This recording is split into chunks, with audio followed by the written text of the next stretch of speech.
eliminated.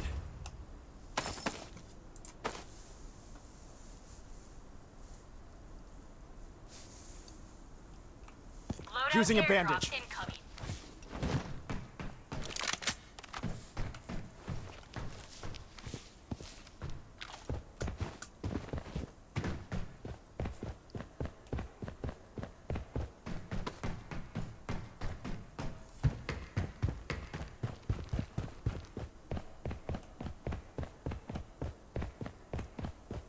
The safe zone is shifting.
Eliminated.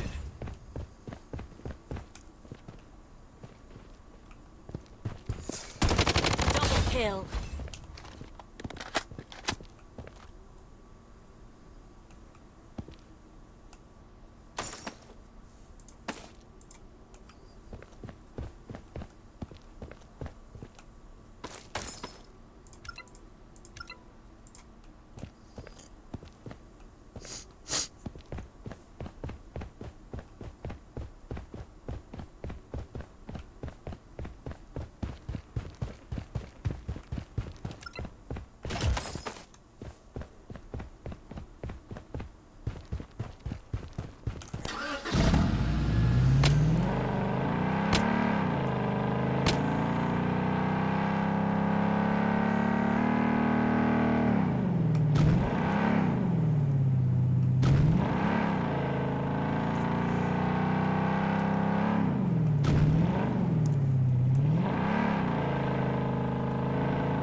The safe zone has been redefined.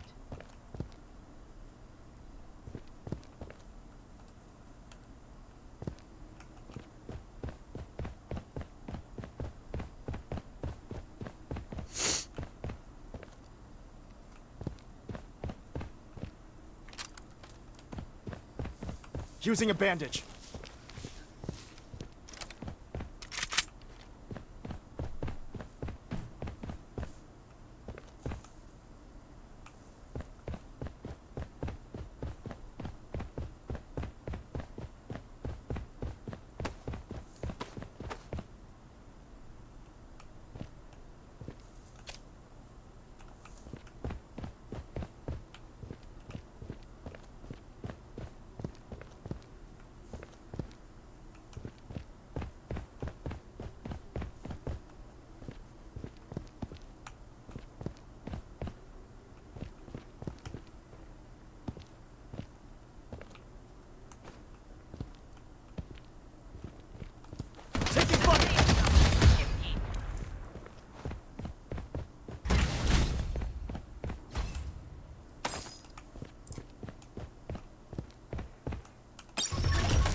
Taking fire! Enemy hit!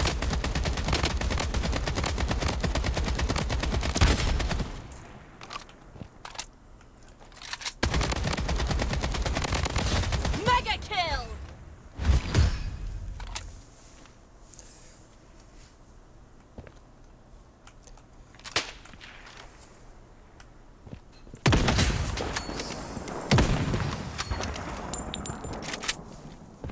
Using a The safe bandage. zone has been redefined. Loadout airdrop incoming. Taking hits! Unstoppable! Nice. Using a bandage. Using a medic pack.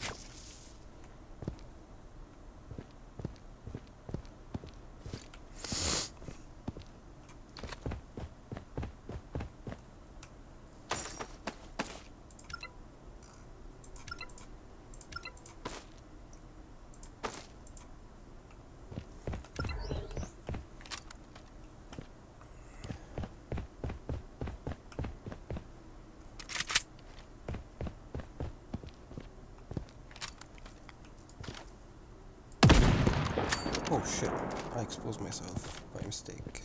The safe zone is shifting.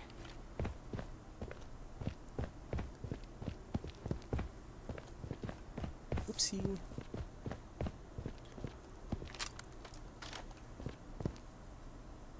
Enemy hit!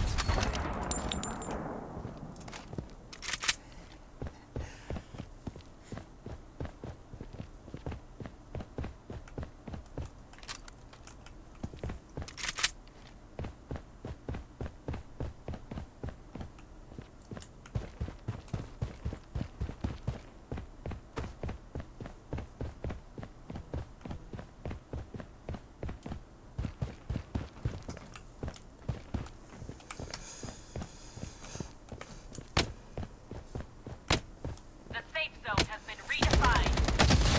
Wicked sick! Noise.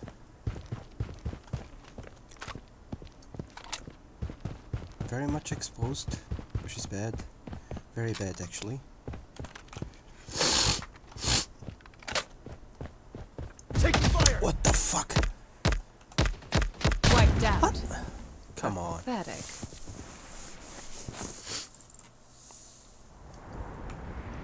The safe zone is shifting.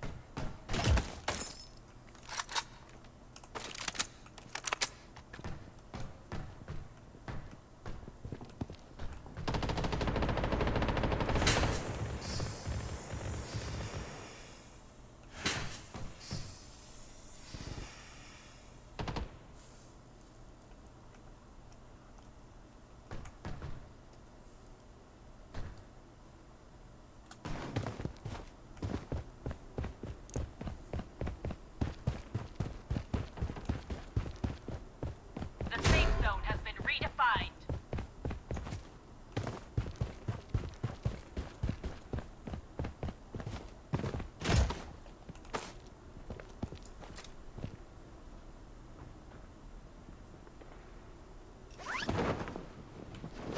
Taking hits! Protection barrier up and running.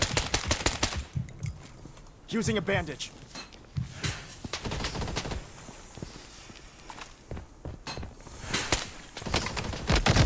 Wiped Fuck.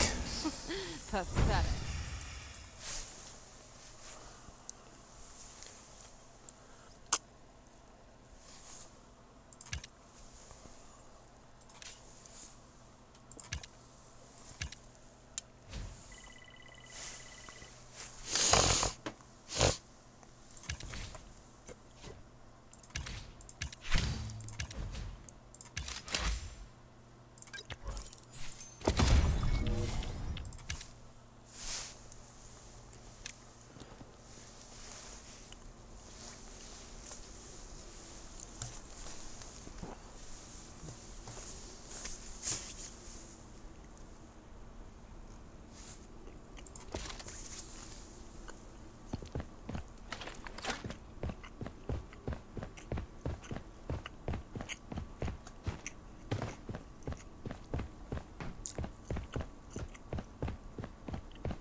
drop incoming.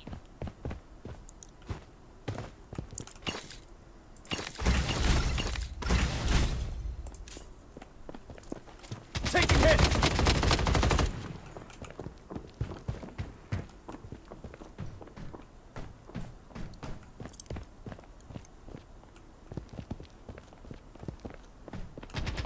Enemy hit! Eliminated.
Taking hits!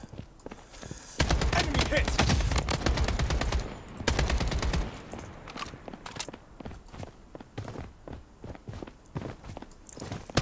Enemy squad wiped out!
The safe zone has been redefined.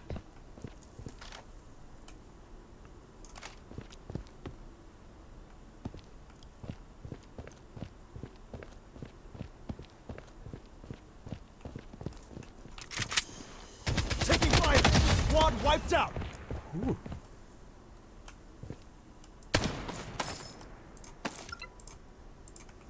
Using a bandage.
eliminated.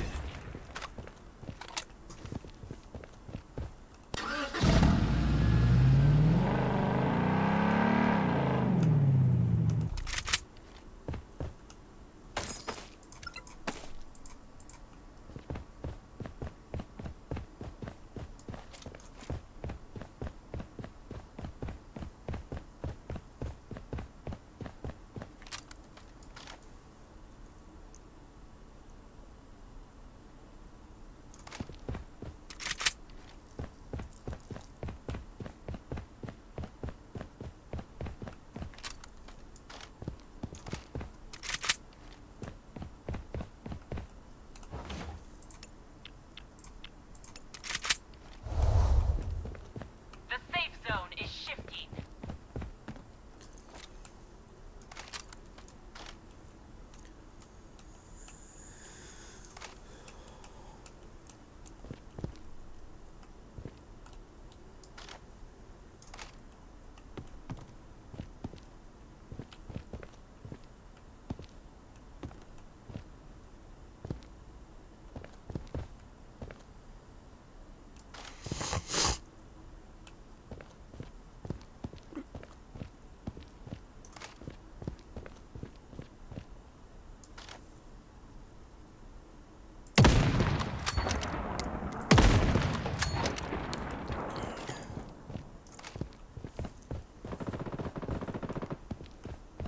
The safe zone has been redefined.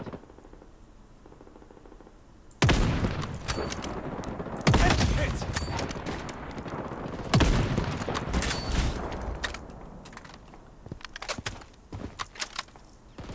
Fire! Mega kill!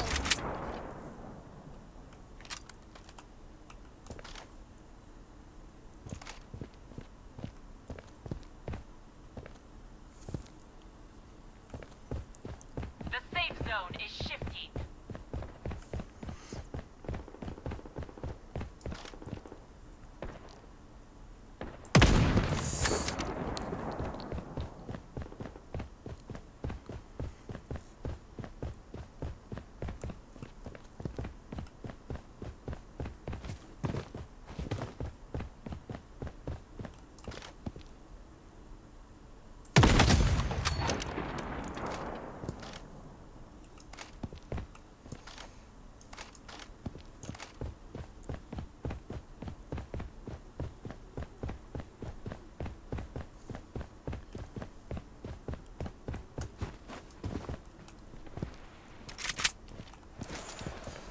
Taking hits!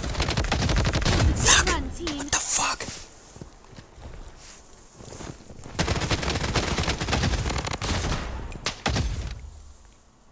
The safe zone has been redefined.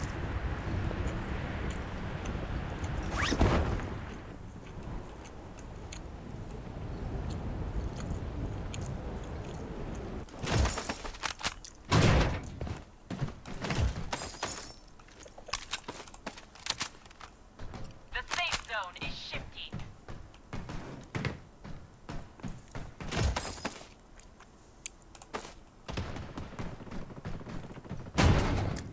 Taking fire!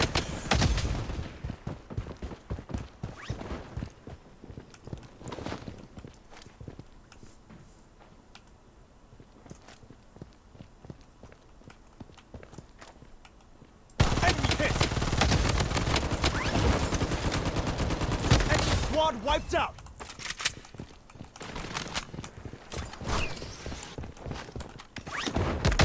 Fuck!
eliminated.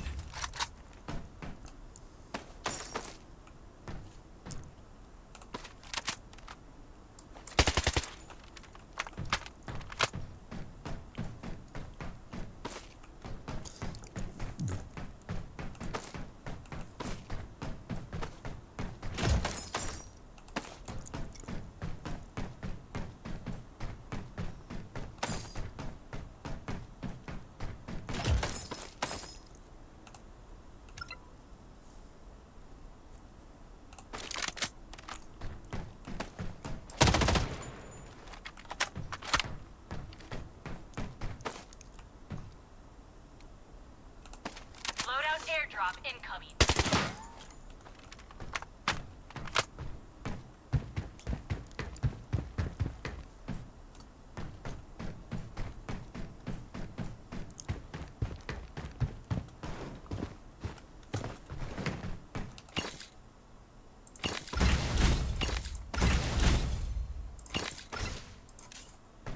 The safe zone is shifting.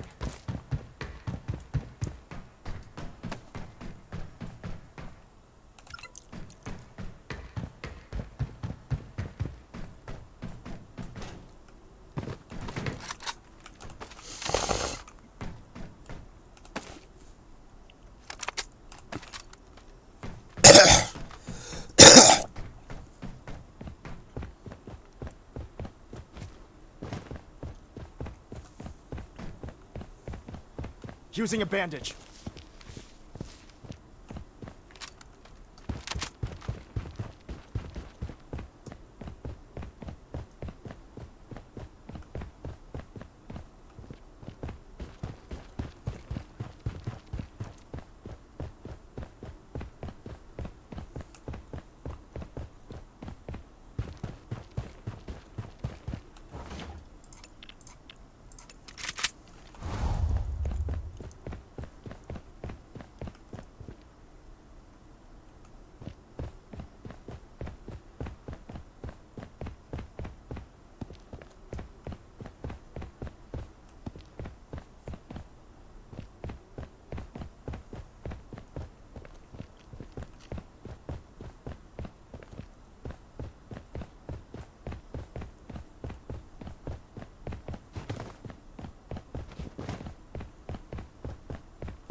Enemy hit!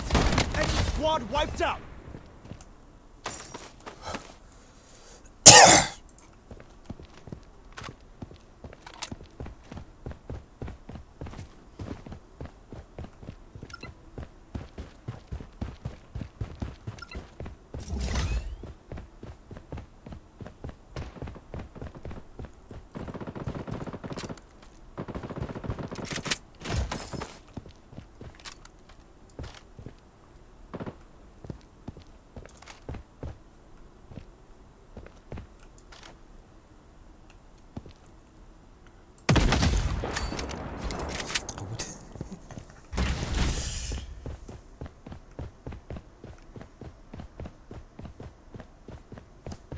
What's that? I don't understand the word you're saying.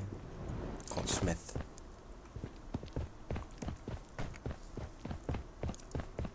Sorry, I just saw the message.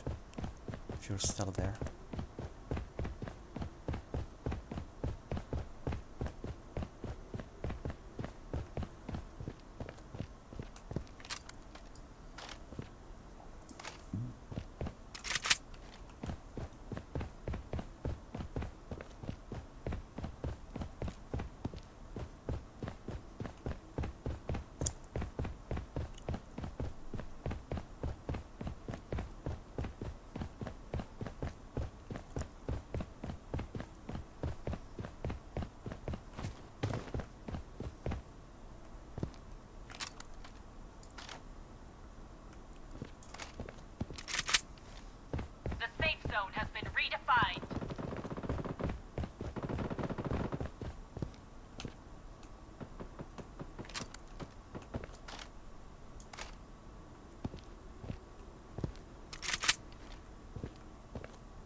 shifting.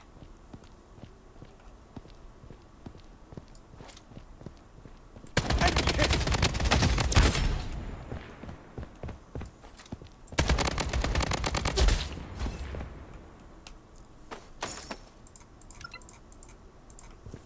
Using a bandage.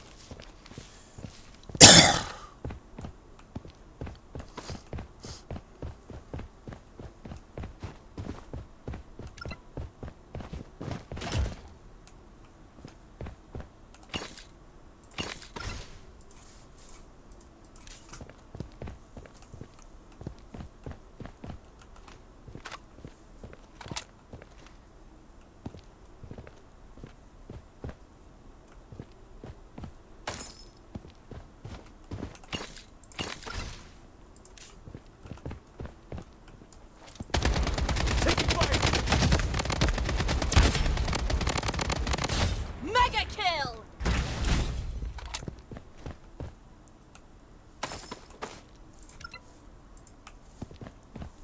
Using a bandage.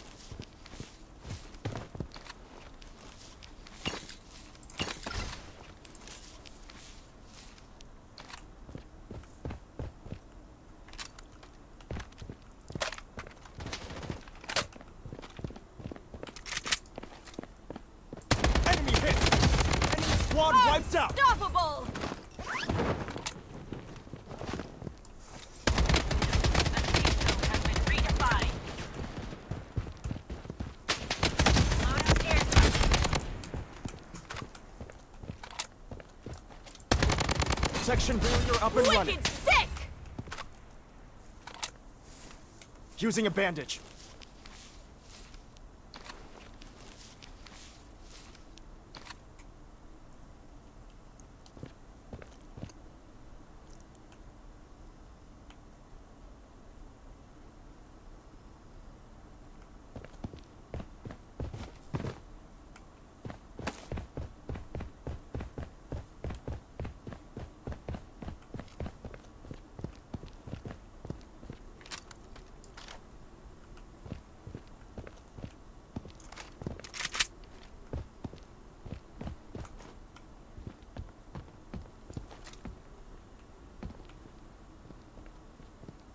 The safe zone is shifting.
zone is shifting.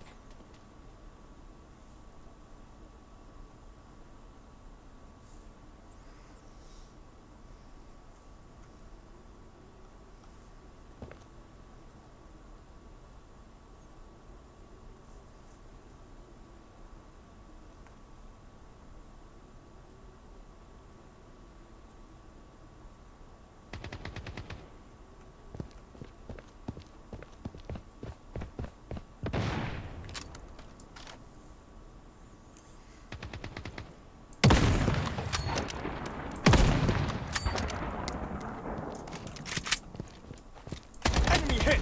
Take a hit! I'm down! What the fuck? Enemy spotted! The safe zone has been redefined. Fuck!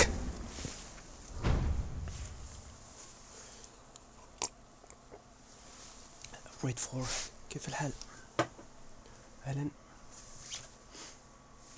سلام. رومي 4 كيفكم؟ مزيان؟ تيك توك. شكرا على الوردة. شكرا.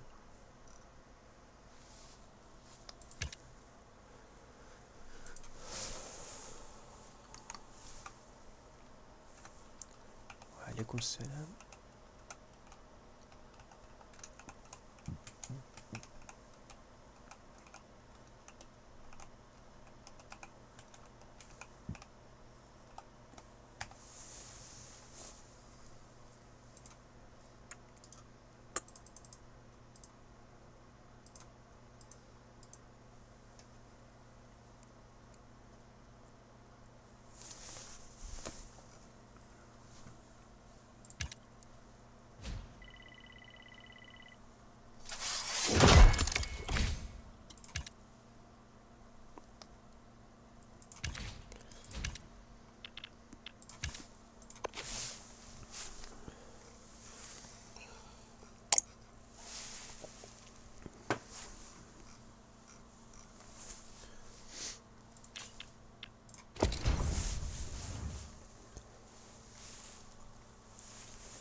Smith on YouTube. I don't know what you're talking about, buddy.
Taking fire! Enemy hit! Target eliminated.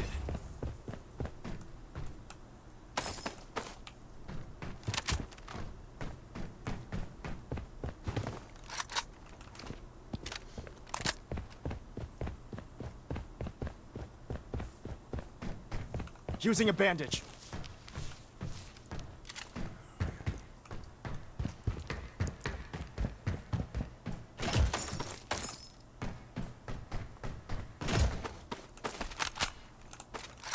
Loadout airdrop incoming.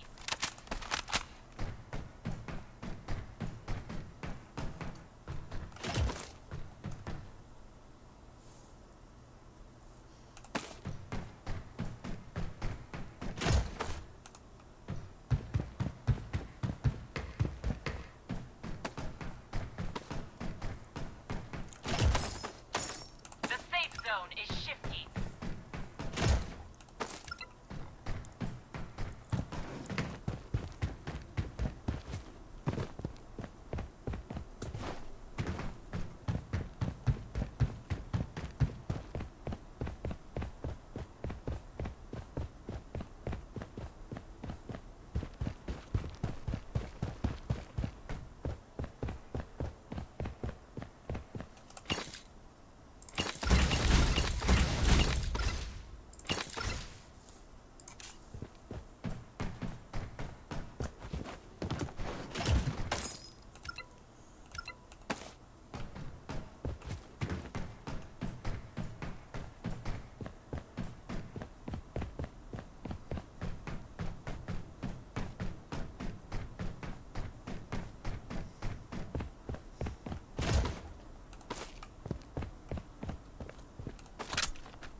Enemy hit!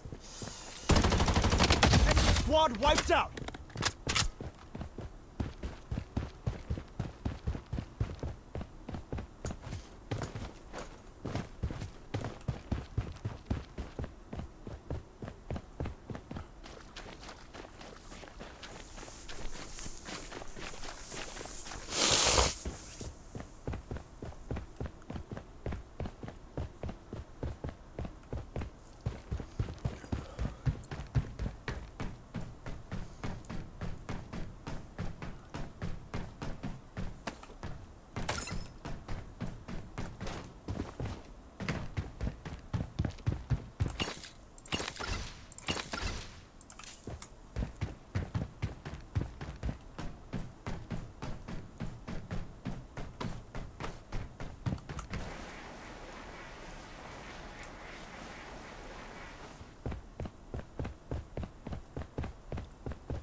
The safe zone has been redefined.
zone is shifting.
The safe zone has been redefined.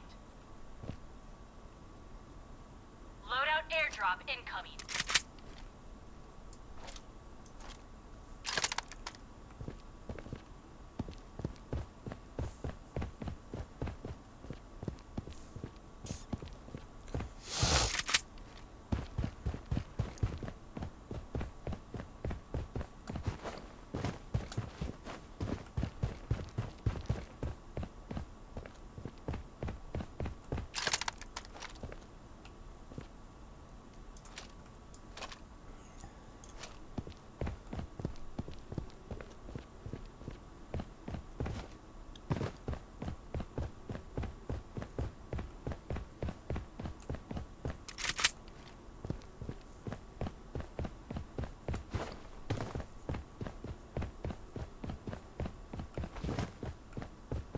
The safe zone is shifting.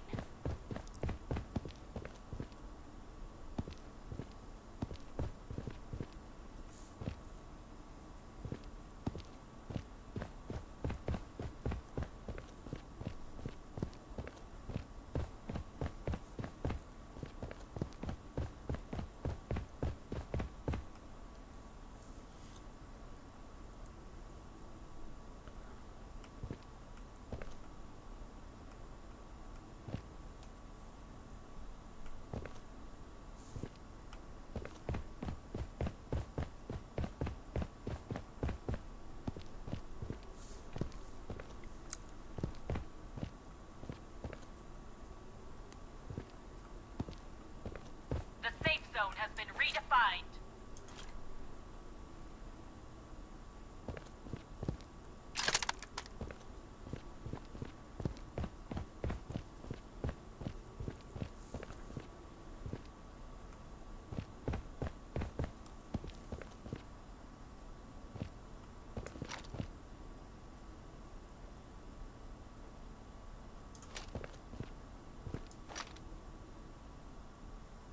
The safe zone is Enemy shifting. hit!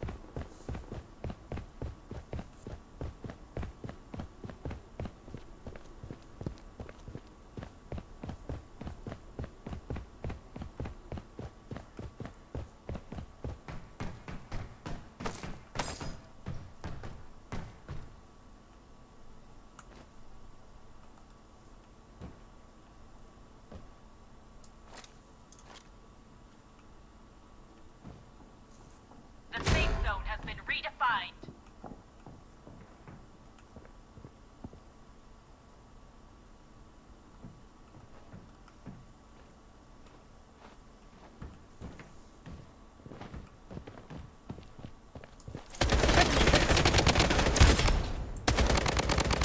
Eliminated. Zone is shifting.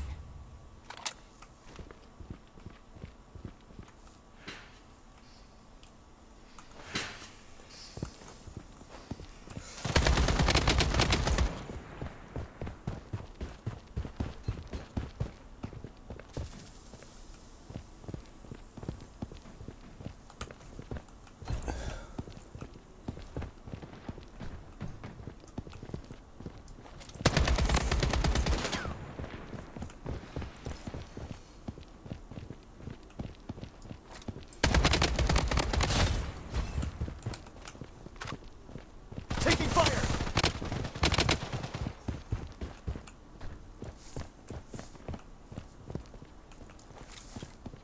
The safe zone has been redefined.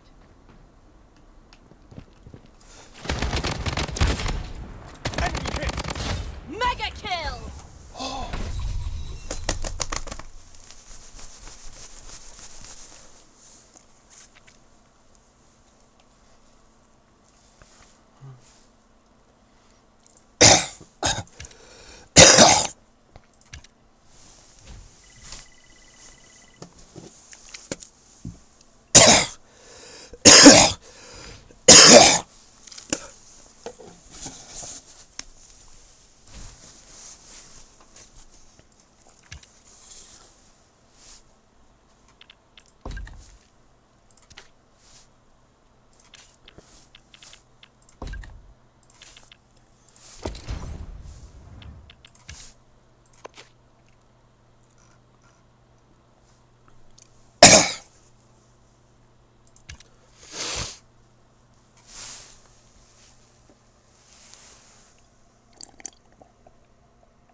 Is it very much?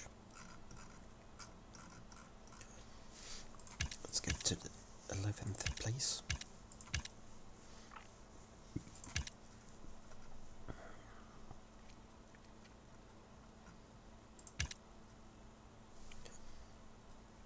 خمسين سيرفر واو.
eliminated. Take hits. Double kill.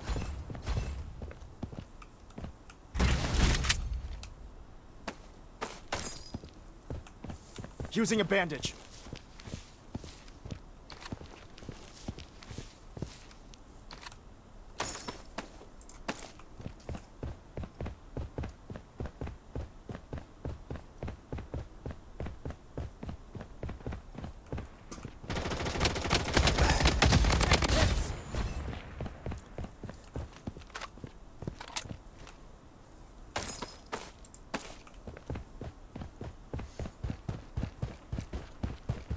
Loadout airdrop incoming.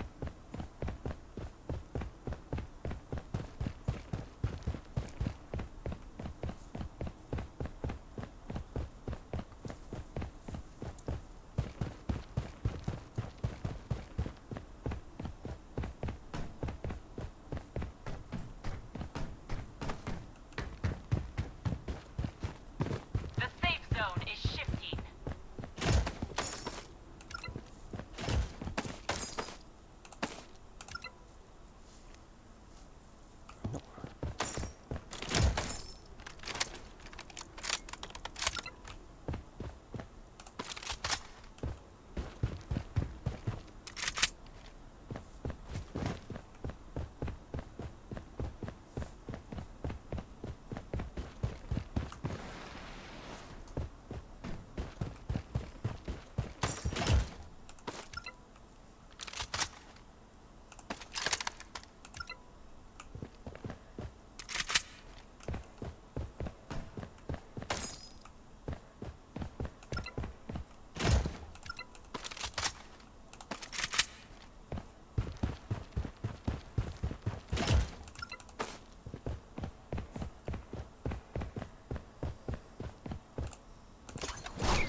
Eliminated.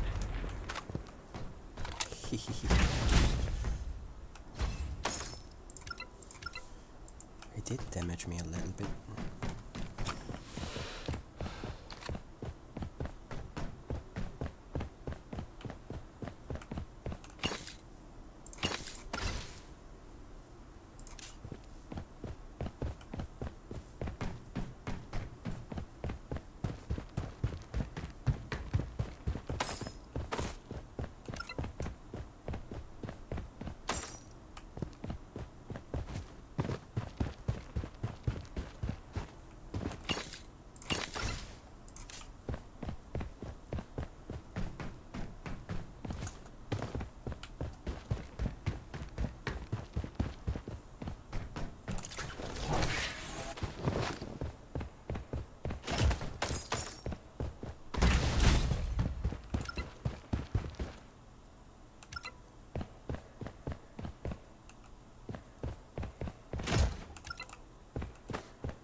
The safe zone has been redefined.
zone is shifting.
The safe zone has been redefined.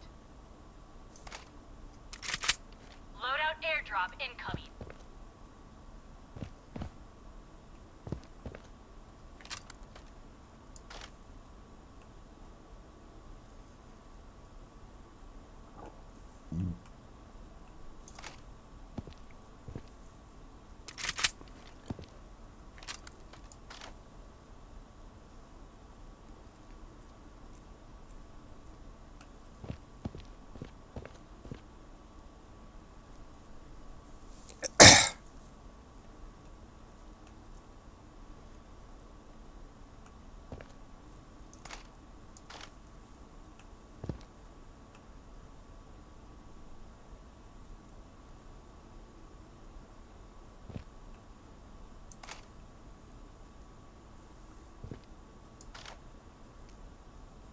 The safe zone is shifting.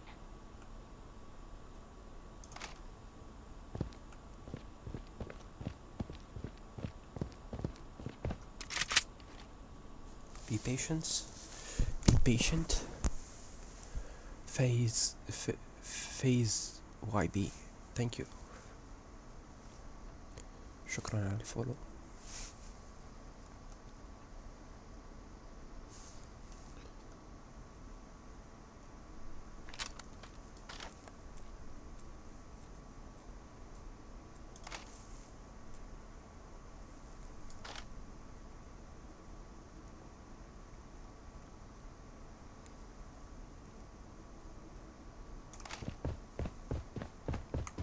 The safe zone has been redefined.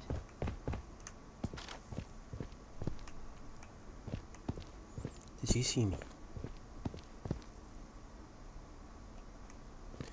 I don't think so.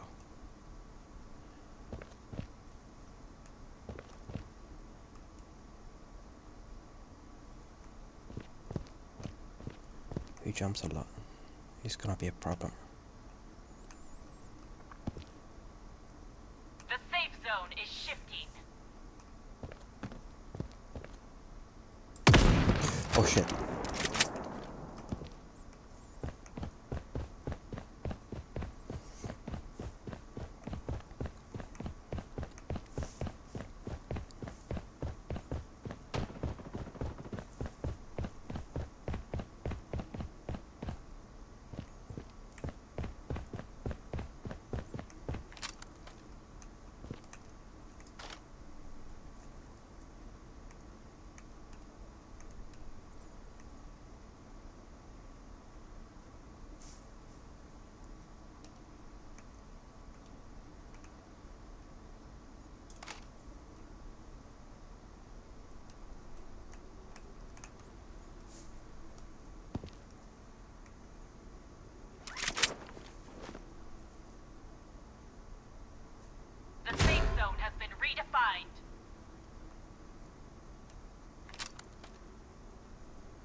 safe zone has been redefined.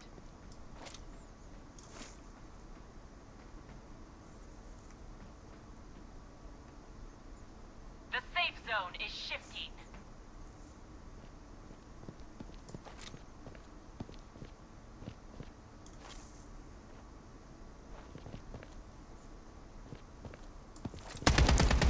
Enemy hit! Eliminate! Mega kill!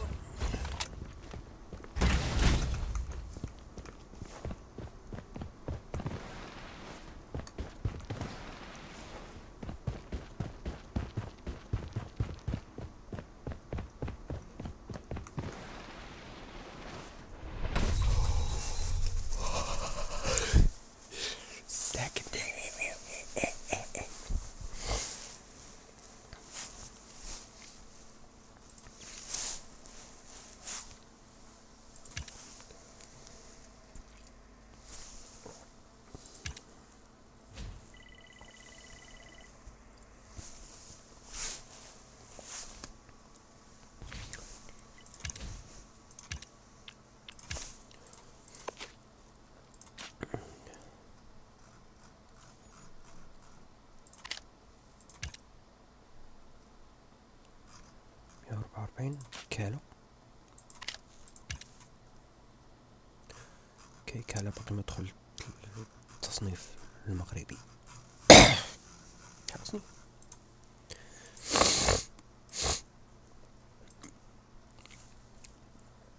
تتلف وش حاجة.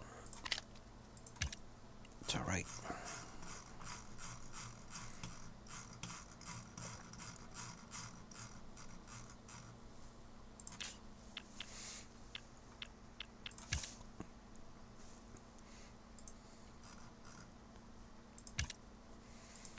كاين نزيدو وحدة.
ميتين وربعطاش باش ندخل 14,000.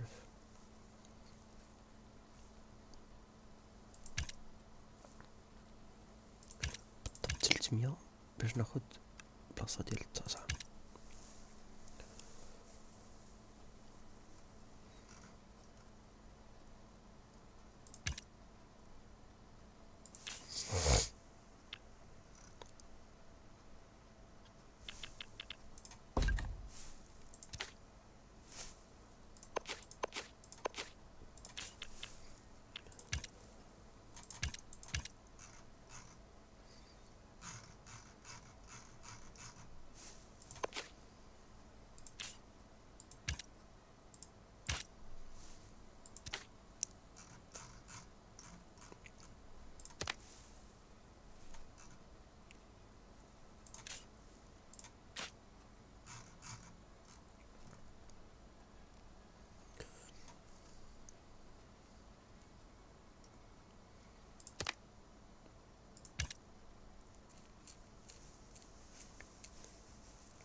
Satellite scan in progress.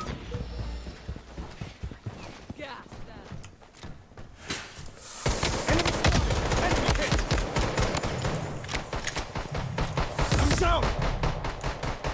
Head to the target. Medic needed!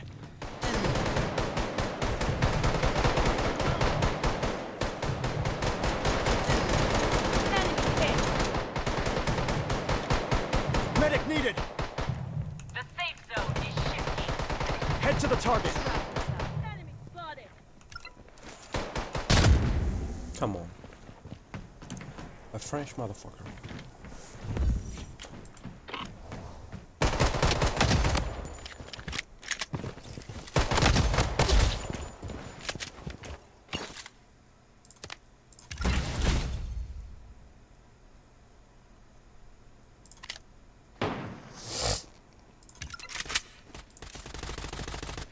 Reloading.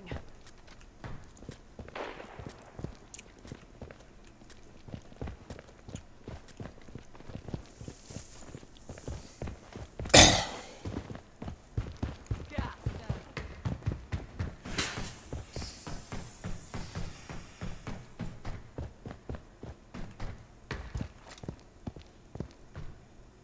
Taking hit!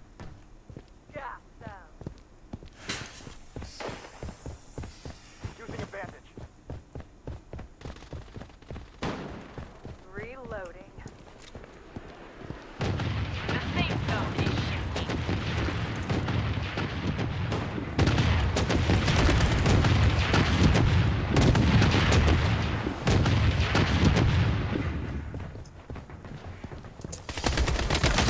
Oh, oh, Protection barrier up and running. Taking fire! what the fuck? Enemy spotted! Come on.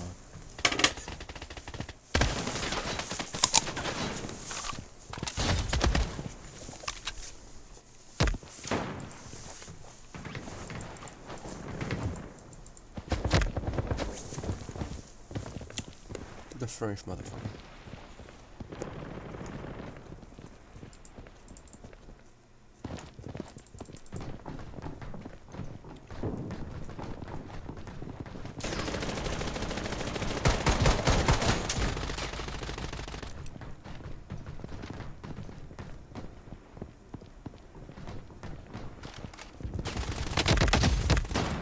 Stupid bitch.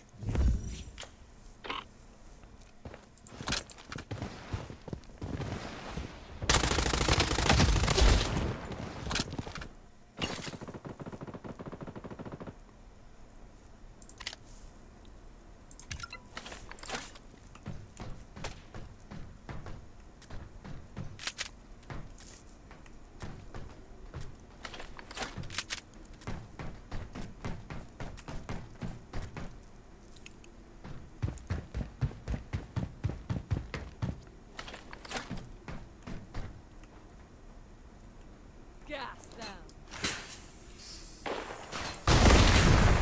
Fuck.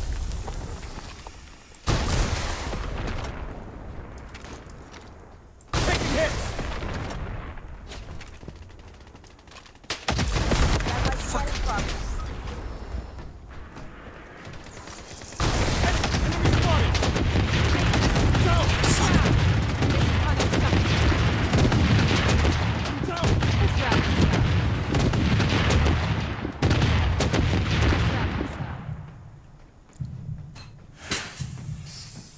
Let's wrap this up. Taking hit!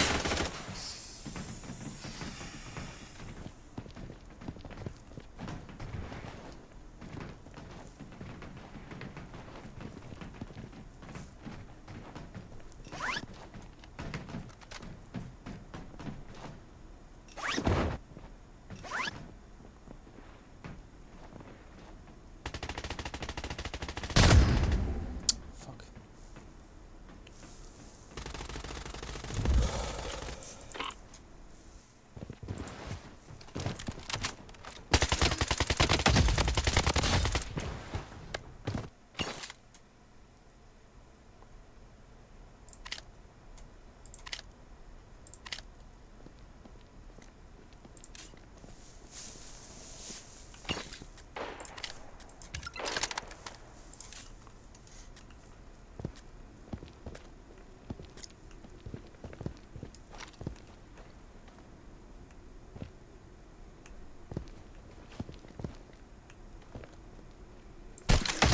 spotted! Gas them.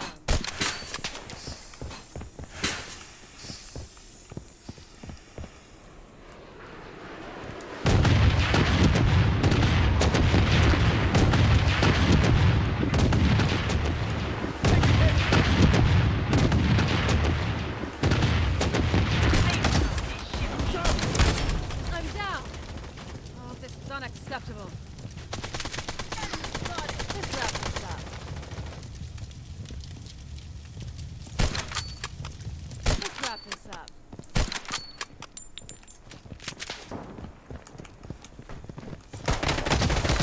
Enemy spotted! Guess I killed one. No, didn't.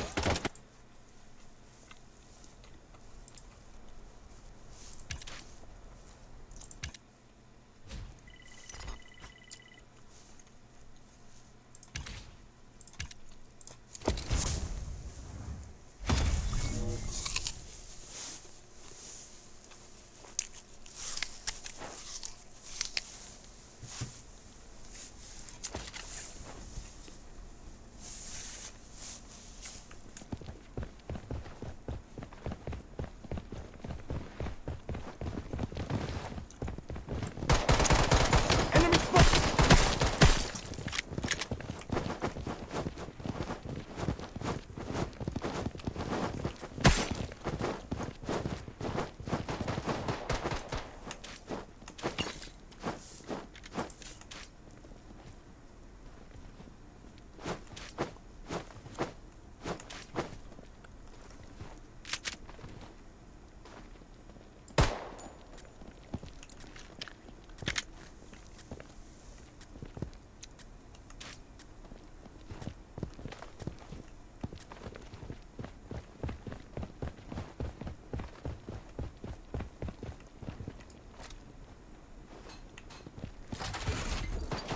Taking fire!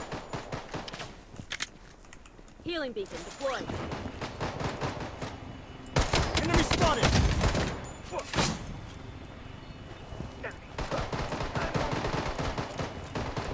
Enemy spotted. Medic needed. Enemy hit. The safe zone is shifting. Reloading. Luna, you've got this. I'm in trouble. Spotted!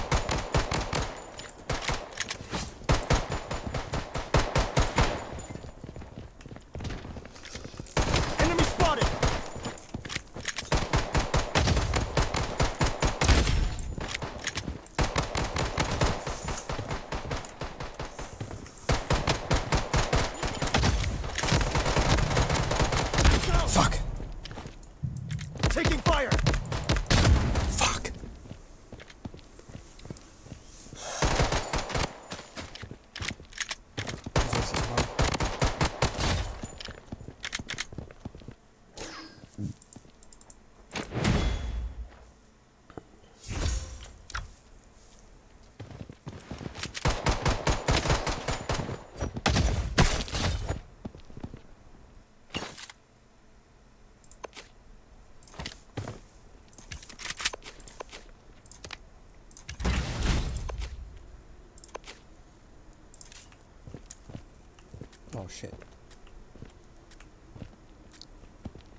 Enemy spotted!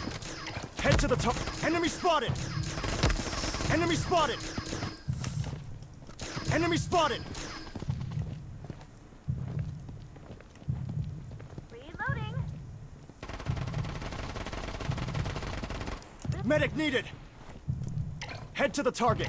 Head to the target. Head to the target. Enemy spotted! Fuck. A French and Algerian. That's betrayal.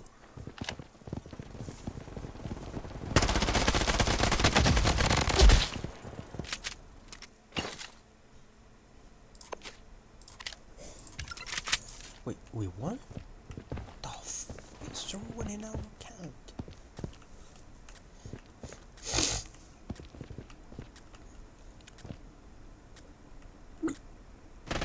Reloading.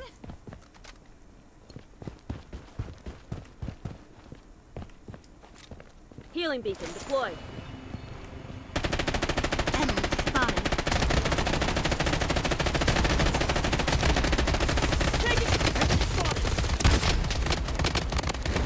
Enemy spotted! Enemy hit.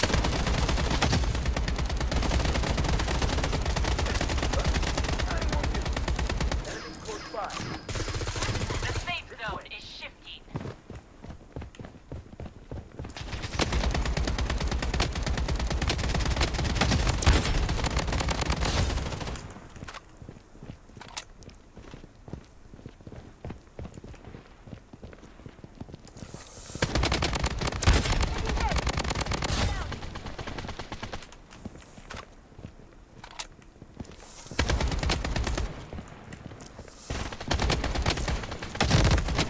I'm down! The fuck? Enemy spotted!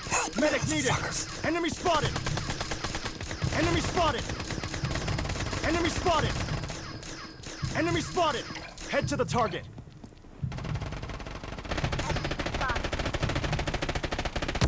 Enemy spotted!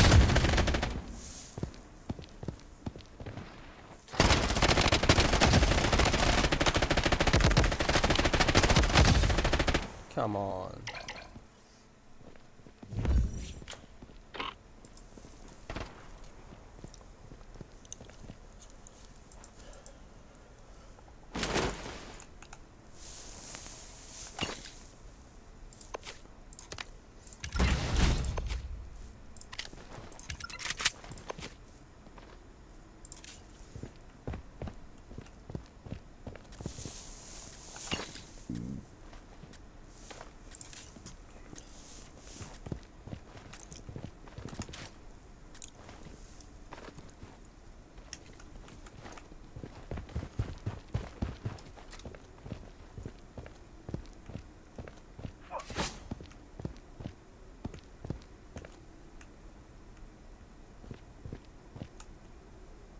Enemy spotted!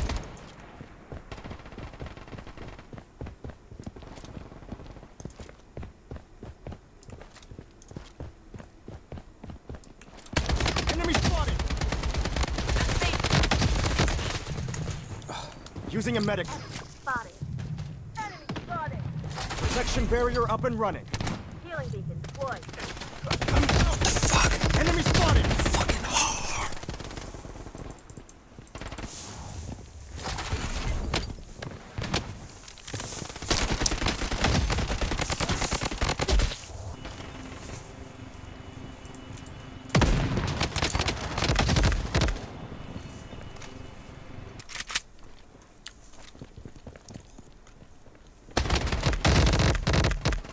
What a fucking retard.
Weapon here.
Taking fire!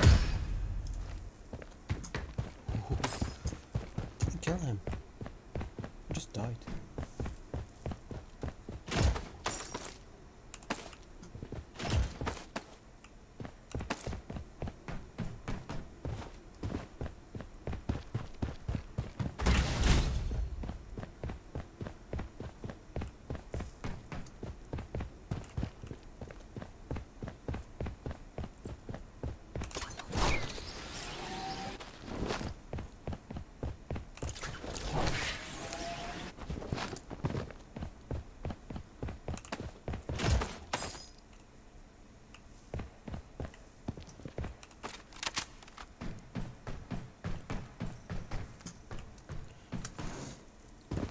Loadout airdrop incoming.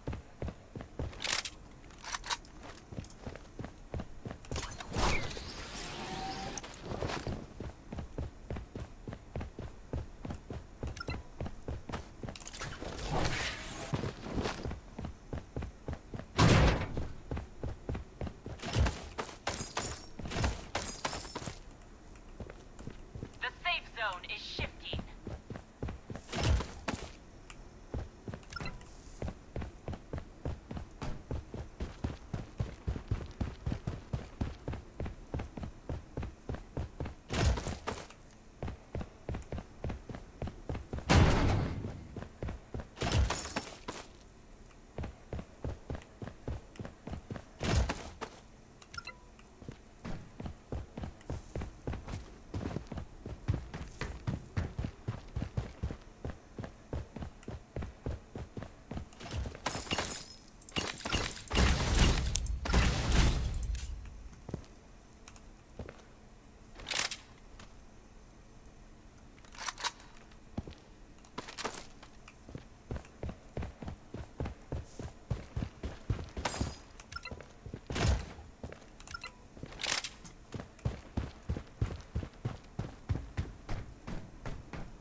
Squad wiped out! Lubię już APS.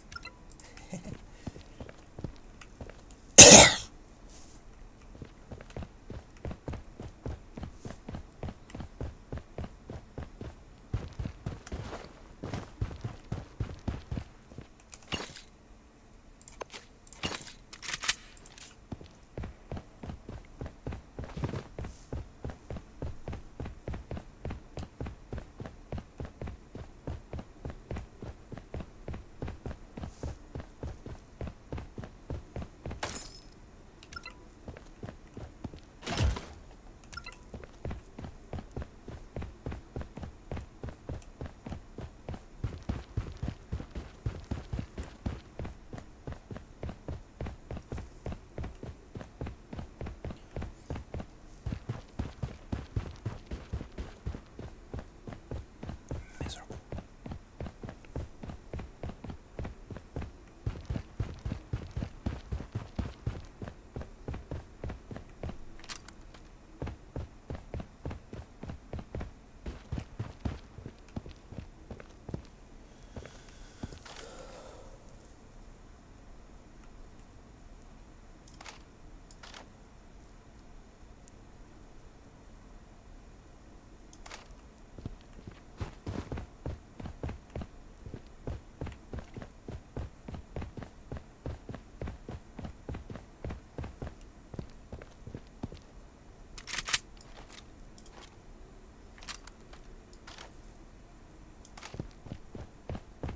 The safe zone has been redefined.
Oh, come on.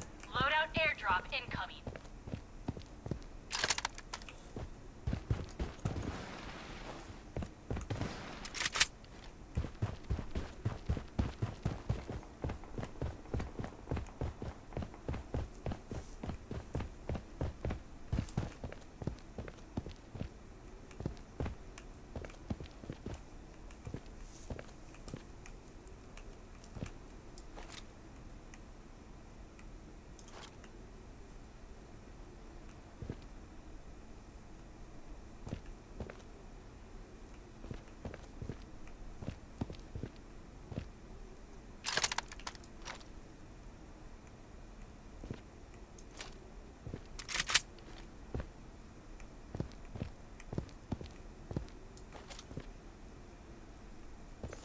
The safe zone is shifting.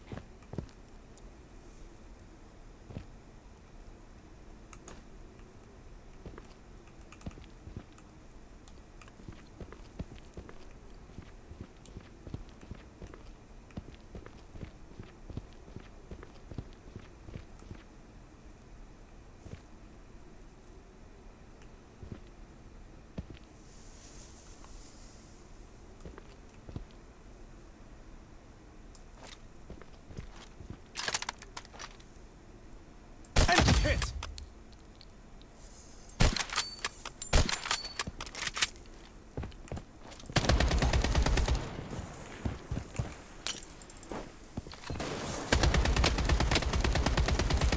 Taking hits! Zone has been redefined.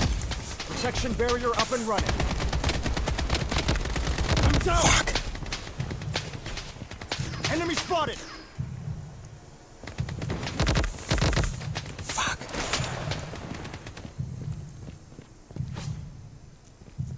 Okay, no.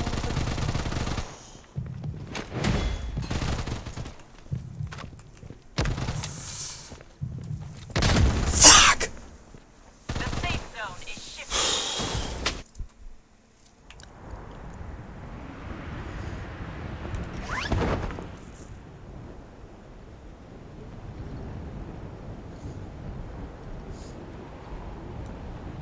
Hanya.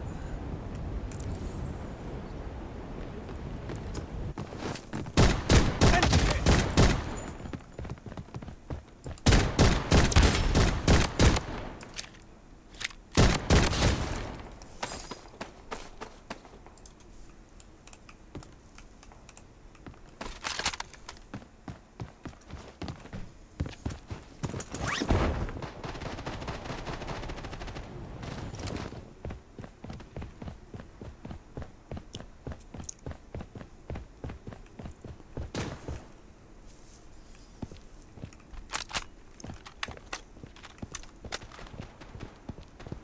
The safe zone has been redefined.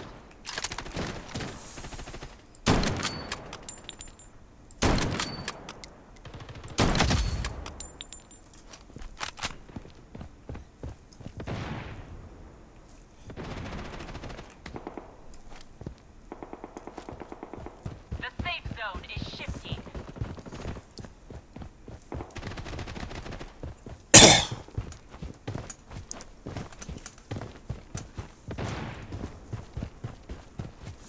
Fuck, fuck, fuck, fuck, fuck.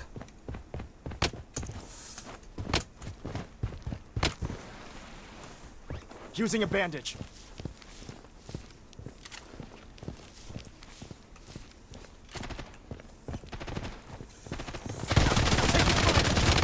Enemy squad wiped out. Down. Fuck! Enemy spotted. Enemy spotted. Good run, team. Okay, التاني التاني. Not bad.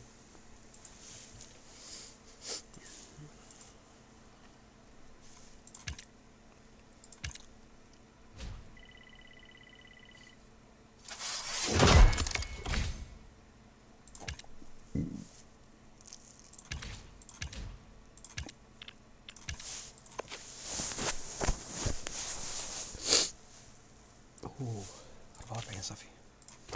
One more match.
eliminated.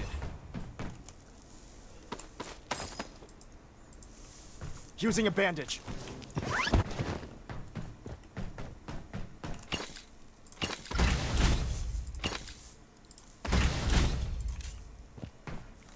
Using a bandage.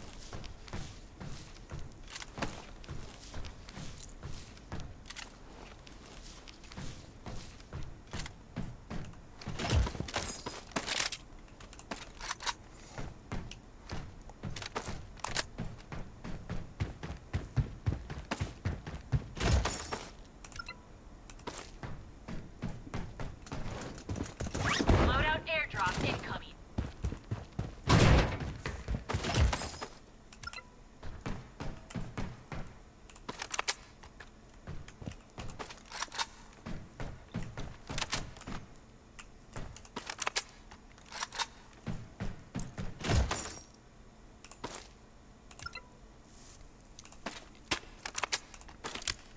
The safe zone is shifting.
And hit!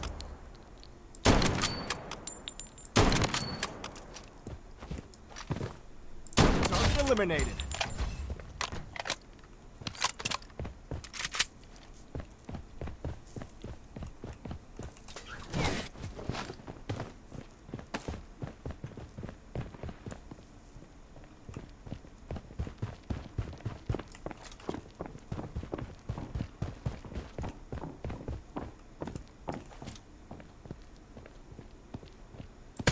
Take this!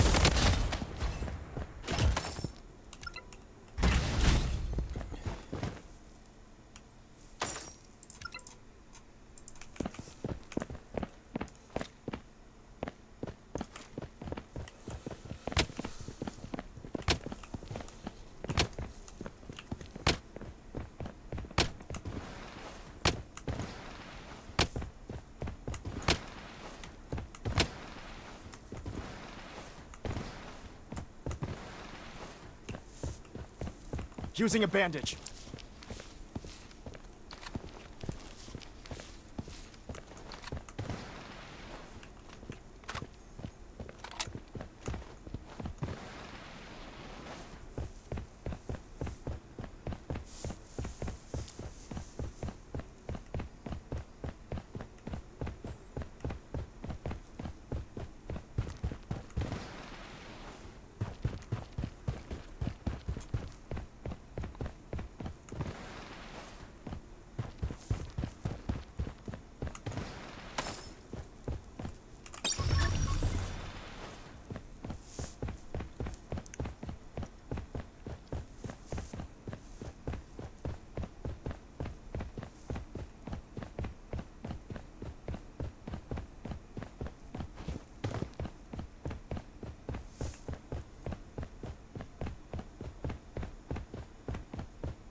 The safe zone has been redefined.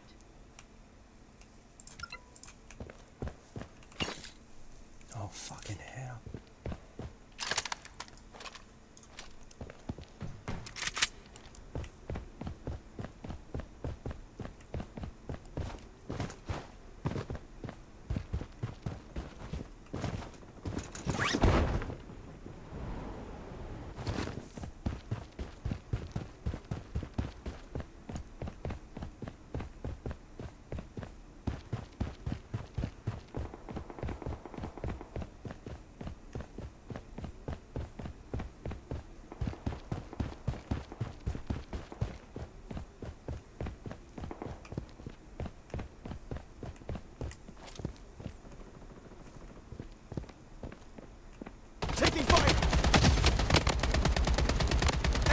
Squad wiped out! The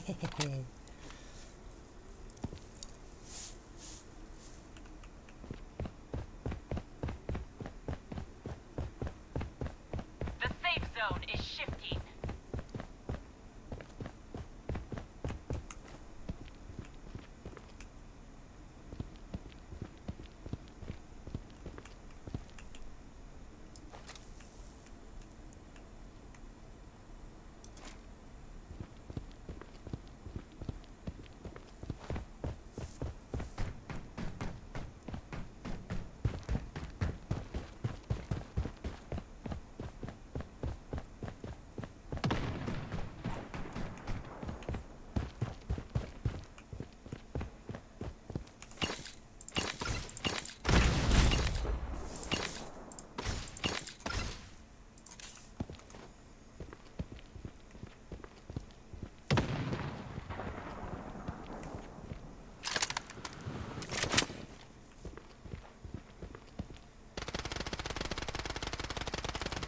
Enemy hit!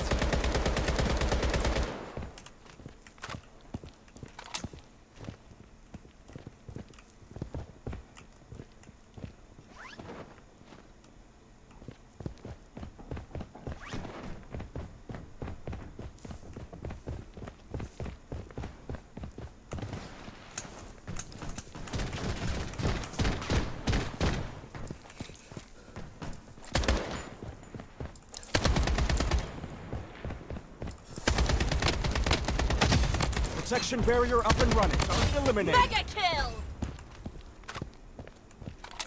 The safe zone has been redefined. Loadout airdrop incoming.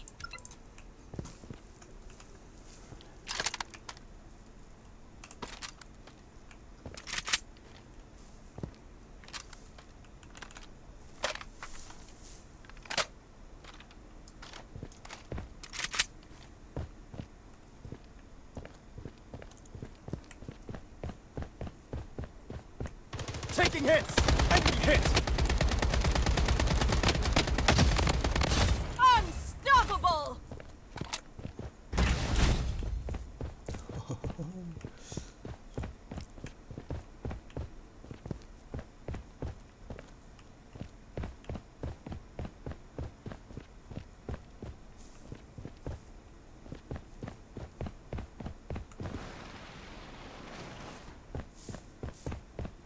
The safe zone is shifting.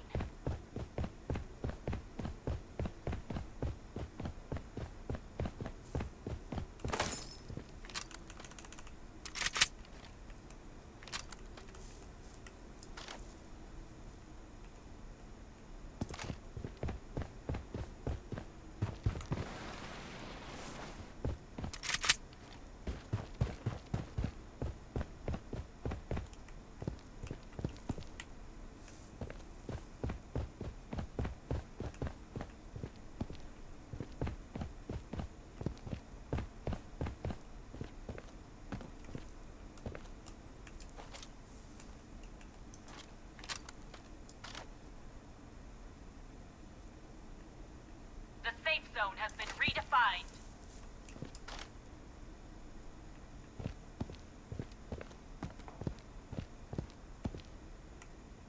Enemy squad wiped Wicked out! sick!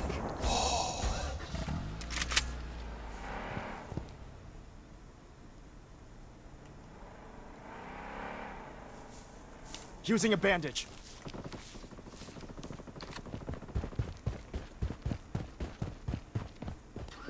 The safe zone is shifting.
Come on, that's not fair.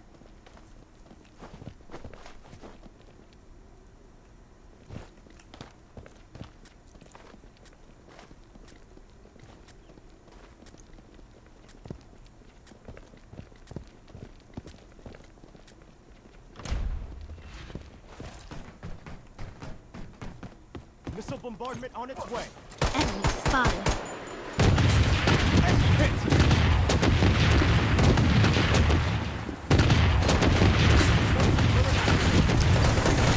Spotted.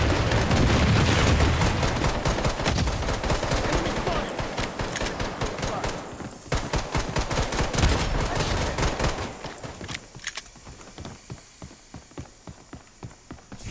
Nice.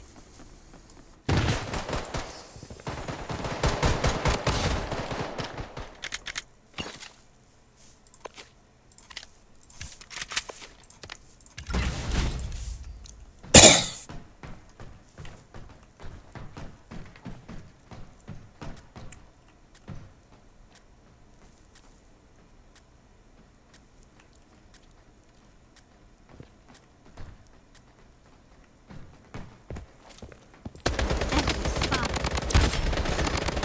Enemy hit.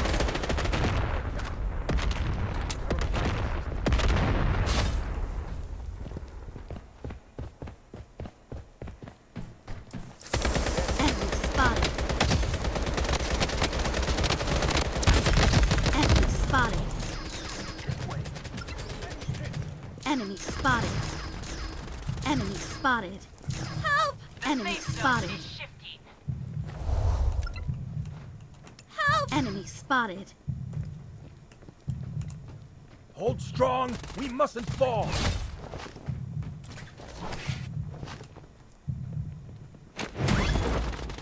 Luna, you've got this.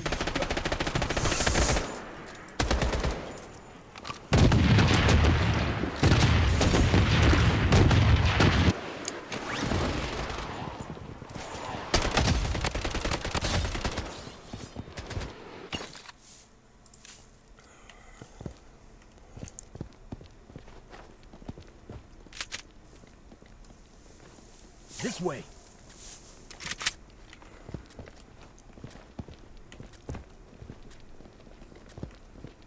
Head to the target.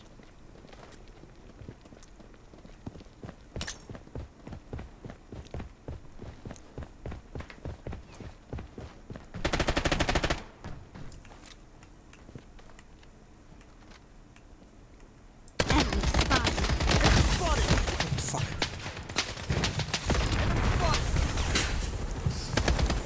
Let's go here. Enemy spotted.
Head to the target.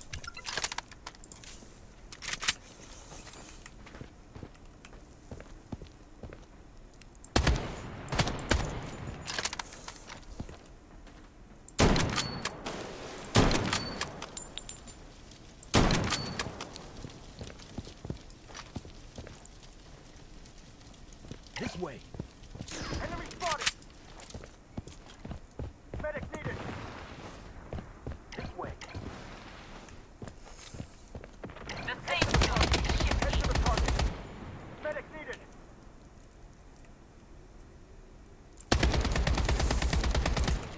This way.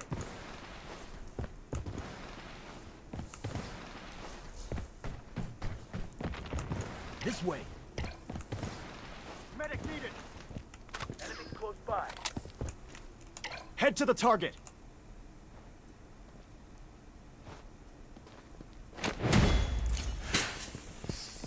Using a medic pack.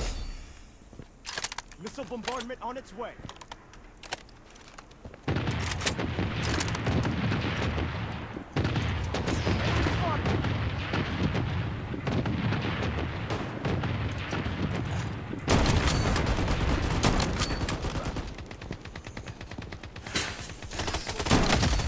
Enemy hit. Enemy spotted. Enemy hit.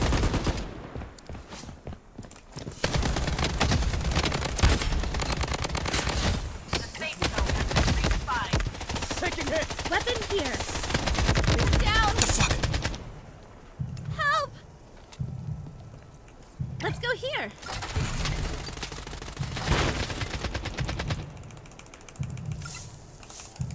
Help! Nice, nice. Reloading.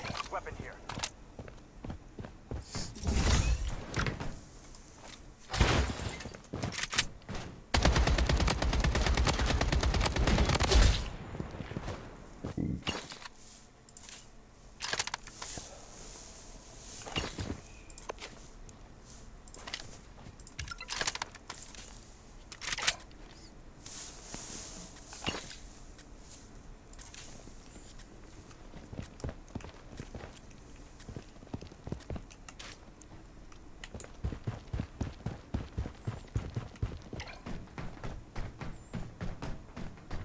This way.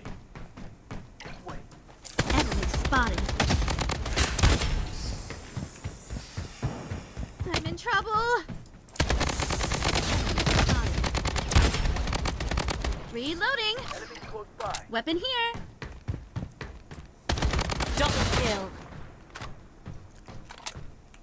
The safe Using zone medic is pack. shifting. Weapon here.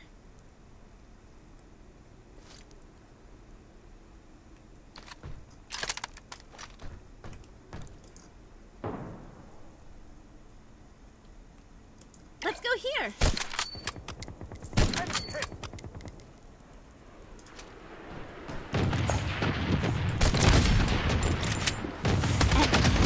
Double kill. That's an ace.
Reloading.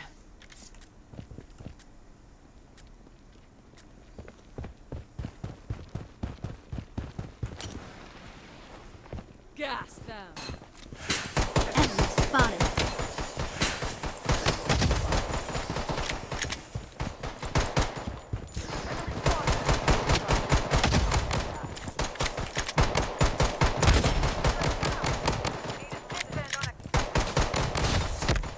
Luna, you've got this.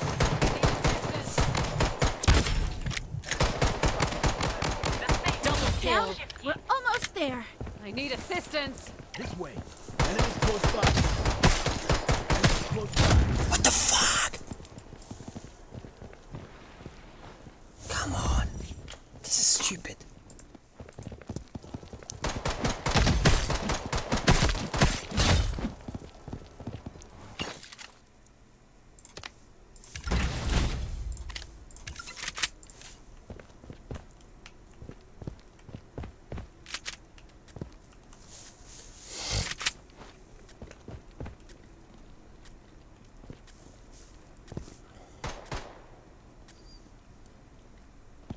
Reloading.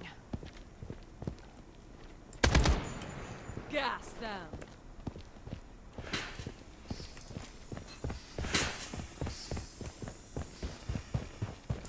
Enemy spotted. Head to the target. Enemies close by. Double kill.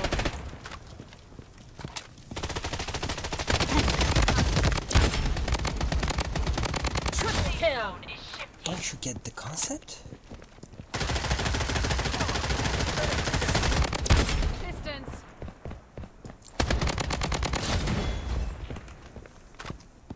Reloading. Using bandage. Appreciate it.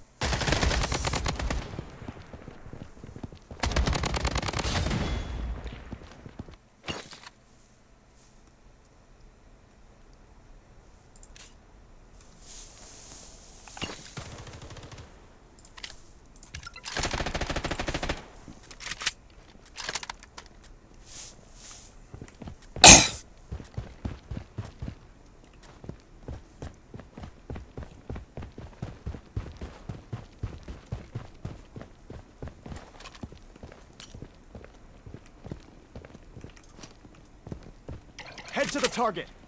Gas them. Defensive turret activated.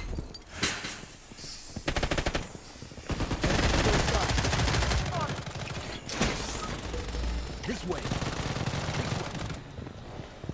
The safe zone is shifting.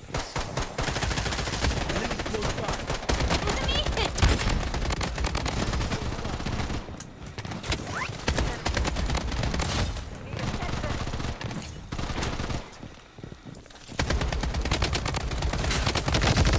What the fuck? What the fuck?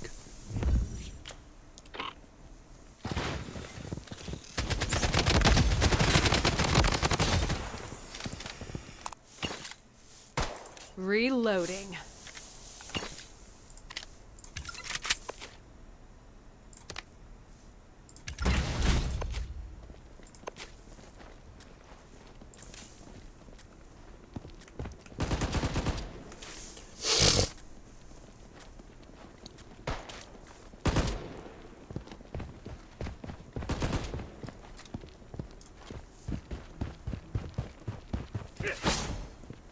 This way.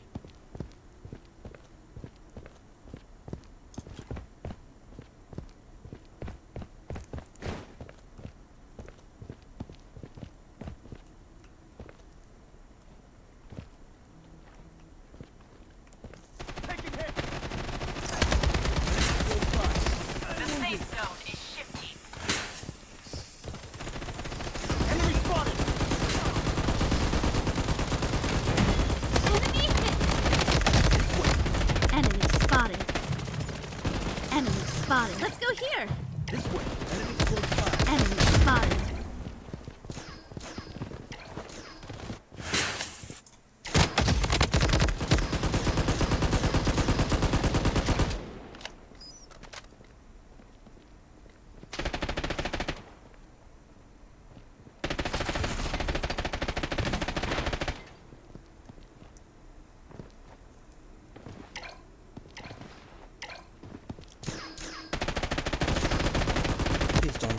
Fuck.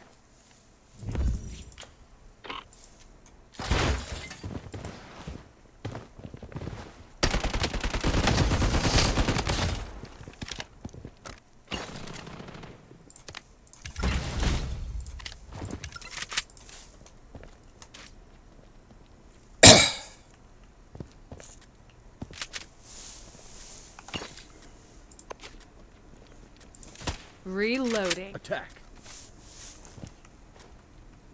Follow my lead.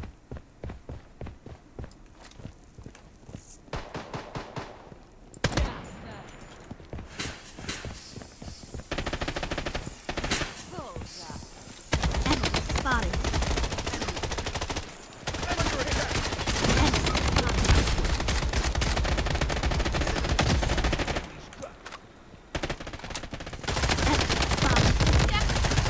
Enemy spotted. The safe zone is shifting. Nice. Weapon here. The safe zone is shifting.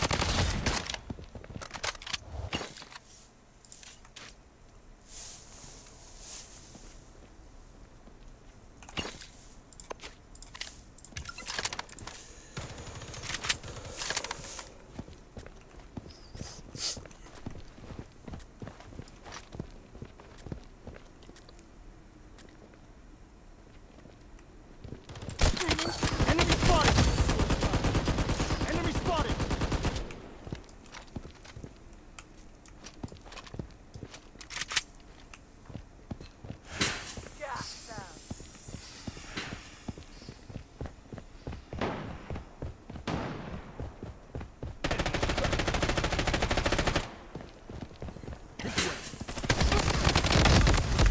Enemy spotted. Enemy close by. The safe zone is shifting. Enemy spotted. Let's go here. Enemy Roger spotted. Enemy spotted. This way. I'm wounded. Good run, team.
run, team.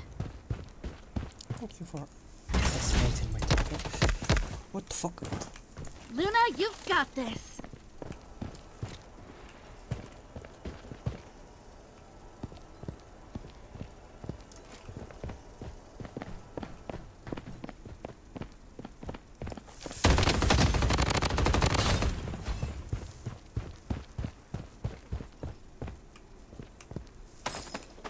Loadout airdrop incoming.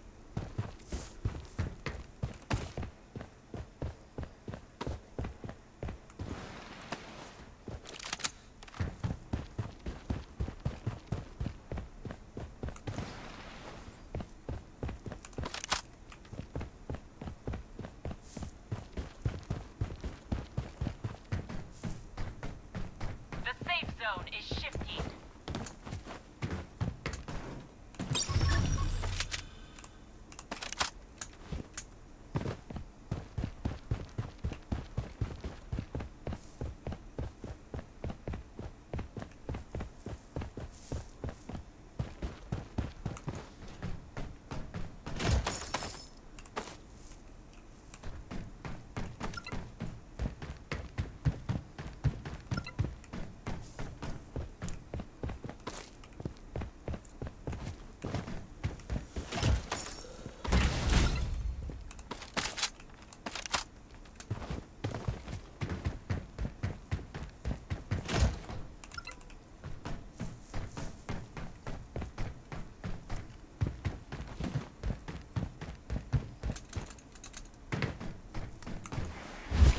Reloading.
Reloading.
I'm in trouble.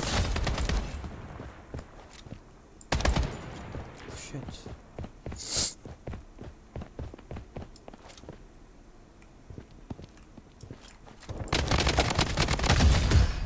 Reloading.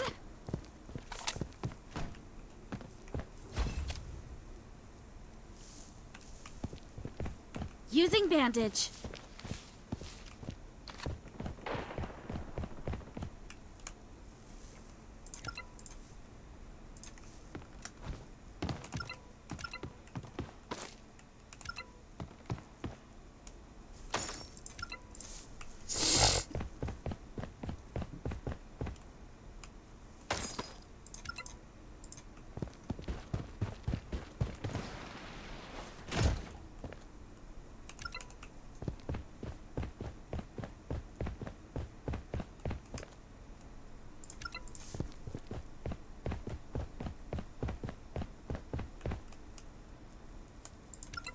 The safe zone has been redefined.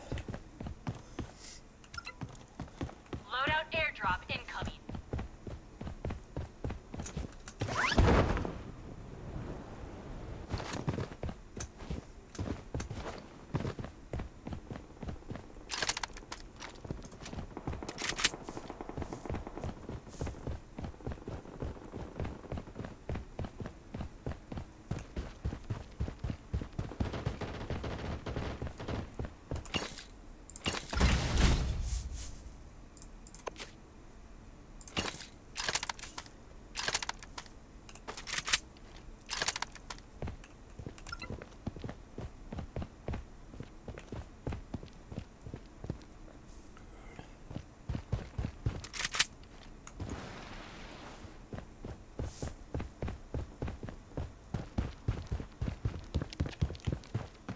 The safe zone is shifting.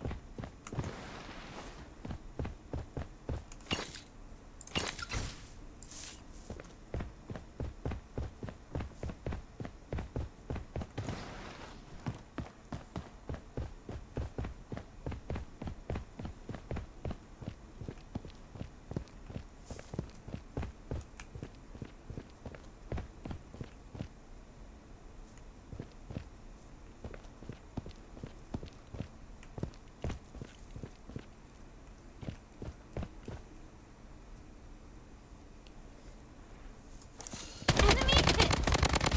Mega kill! Reloading.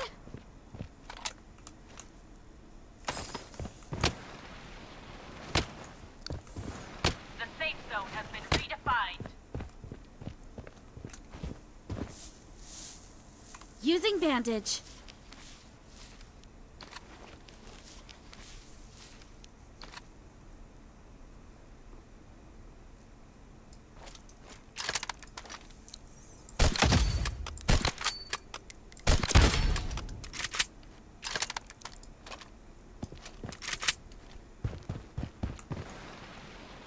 The safe zone is shifting.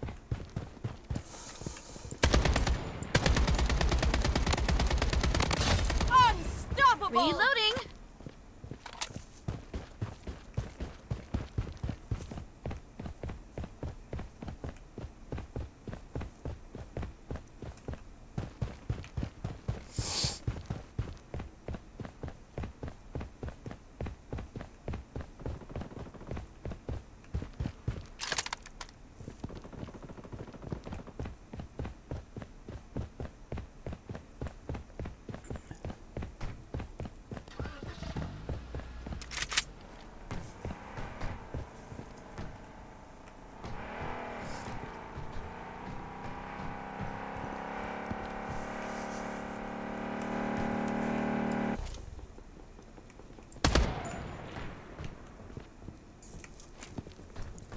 The safe zone has been redefined. I'm in trouble. Reloading.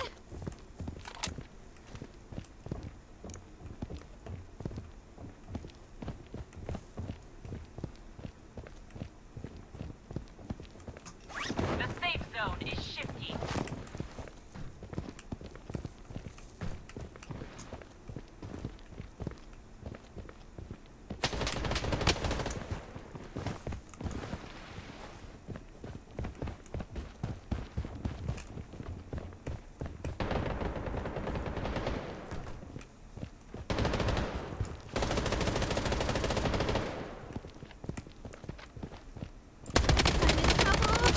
done, Wicked team. sick! Double Down. kill. Wicked We're sick! almost there.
Ooh.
Interesting apps do a lot more than just painting pixels. They need to take advantage of the APIs and services available on the host platform. Today, this either means finding a ready-made package on our repository or writing cumbersome host bridging code using platform channels. We're investing a lot in a new approach for this, which we call direct native interop. Say, for example, you want to prompt a user on Android to authenticate with a biometric, such as face or fingerprint recognition. With direct native interop, you can write Dart code that calls directly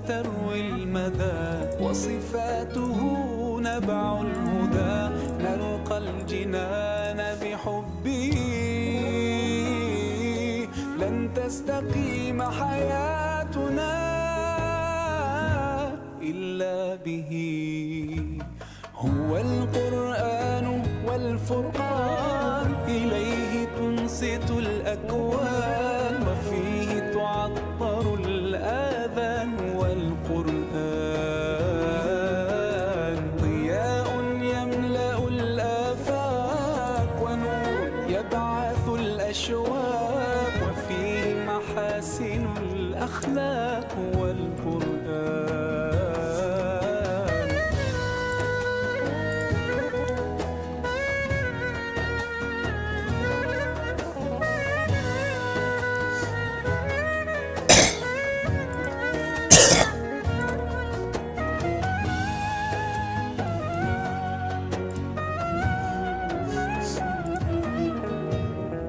كم يهتدي الحيران فيه والنفس كم حنت إليه يعلو ولا يعلى عليه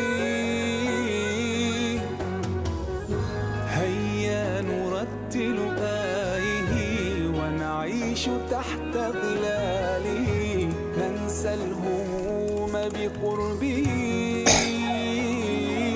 لن تستقيم حياتنا إلا به هو القرآن والفرقان إليه تنصت الأكوان وفيه تعطر الآذان والقرآن ضياء يملأ الآفاق ونور يبعث الأشواق وفيه محاسن الأخلاق والقرآن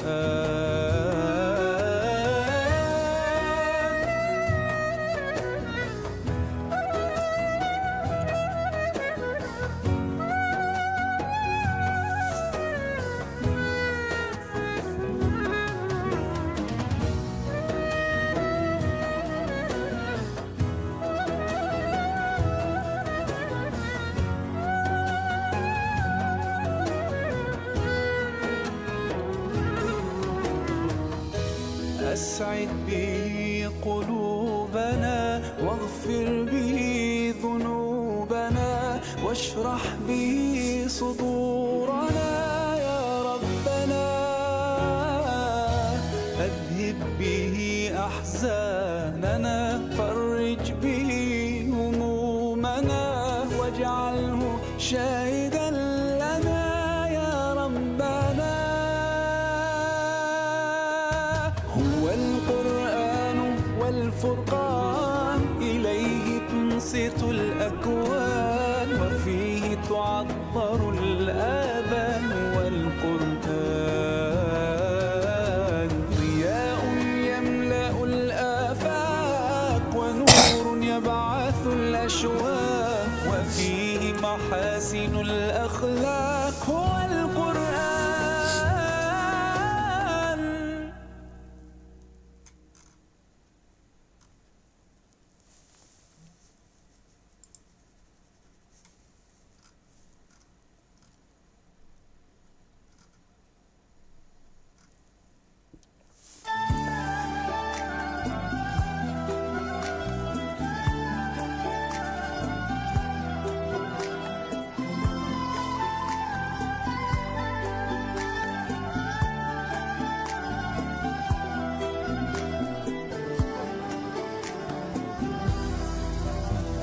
قلبي على بابك سجاد يدعوك يا الله ما لي أنا غيرك أحد أدعوه واترجاه قلبي على بابك سجاد يدعوك يا الله ما لي أنا غيرك أحد أدعوه واترجاه قلبي أنا كل ما ابتعد ذاك الألم والآه يطلبك يا رب المدد الله يا الله قلبي أنا كل ما ابتعد ذاك الألم والآه يطلبك يا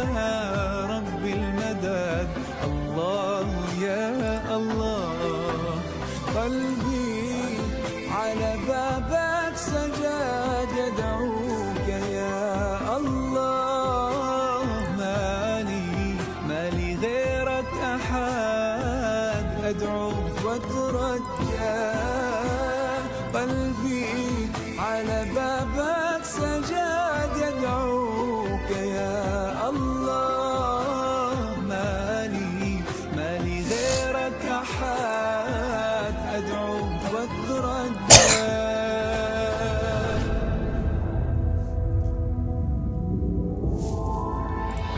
ربي أحبك للأبد لولاك قلبي تاه. دوما عليك المعتمد في كل ما ألقاه. ربي أحبك للأبد لولاك قلبي تاه. دوما عليك المعتمد في كل ما ألقاه. دمعي على خدي وراك يا خالقي رحمك. أنت المعين أنت السند أنا من أنا لولاك. دمعي على خدي وراك يا خالقي رحمك. أنت المعين أنت السند أنا من أنا لولاك. قلبي على بابك سجاد يدعوك يا الله. مالي غيرك أحد أدعو وأترجى. قلبي على بابك سجاد يدعوك يا الله. مالي غيرك أحد أدعو وأترجى.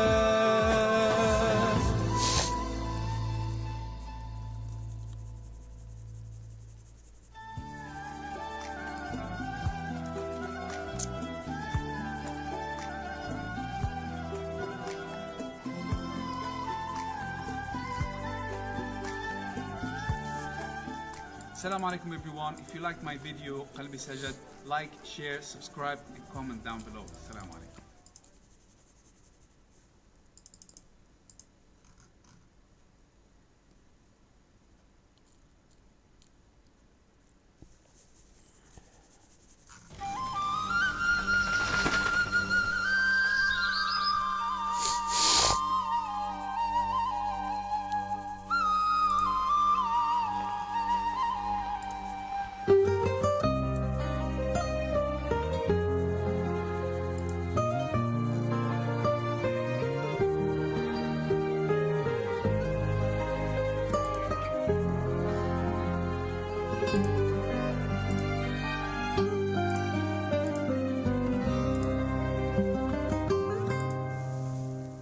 حب النبي رحمة ودواء والقلب من نور ارتوى. ملك الحبيب روحي روحي ملك الحبيب روحي.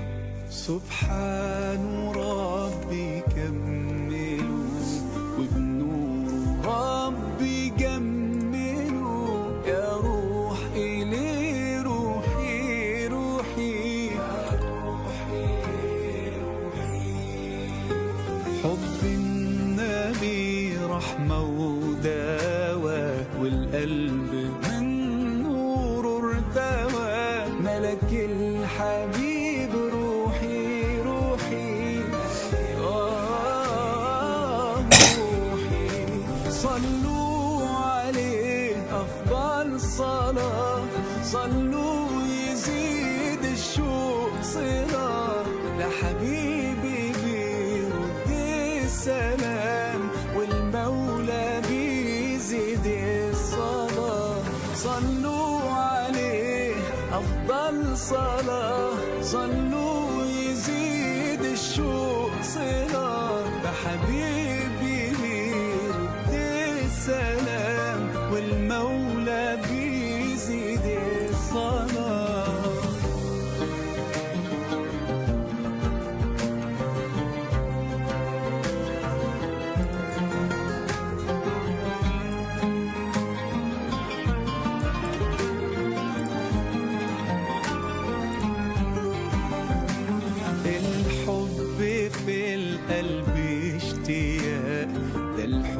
ببلسم كل ده، وانا يا نبي مليان حنان ما يحسوش غير اللي ده.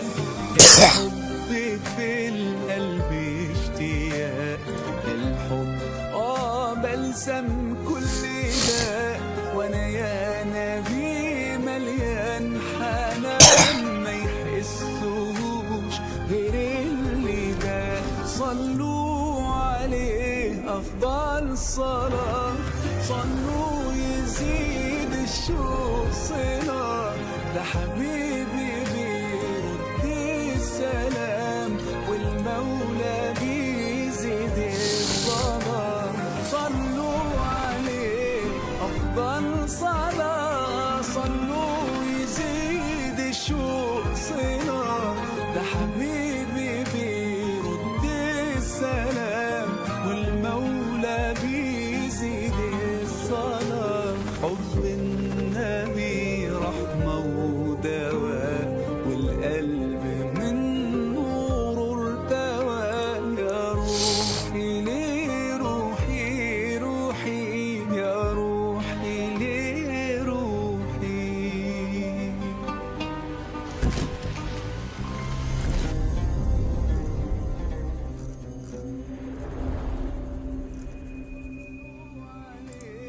أفضل صلاة، صلوا يزيد الشوق صلة، ده حبيبي بيرد السلام والمولى بيزيد الصلاة.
الصبح بدا من طلعته، والليل دجا من وفرته، فاق الرسل فضلا وعلا، أهدى السبل لدلالته.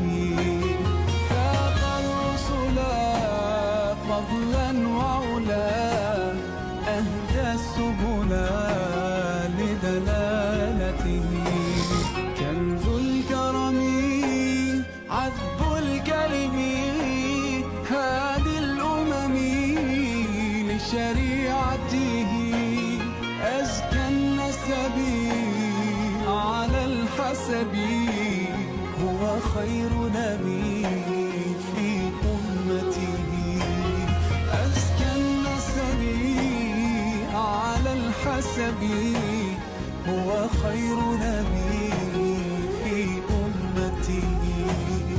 الصبح بدا الصبح بدا الصبح بدا من طلعته. الصبح بدا الصبح بدا الصبح بدا من طلعته.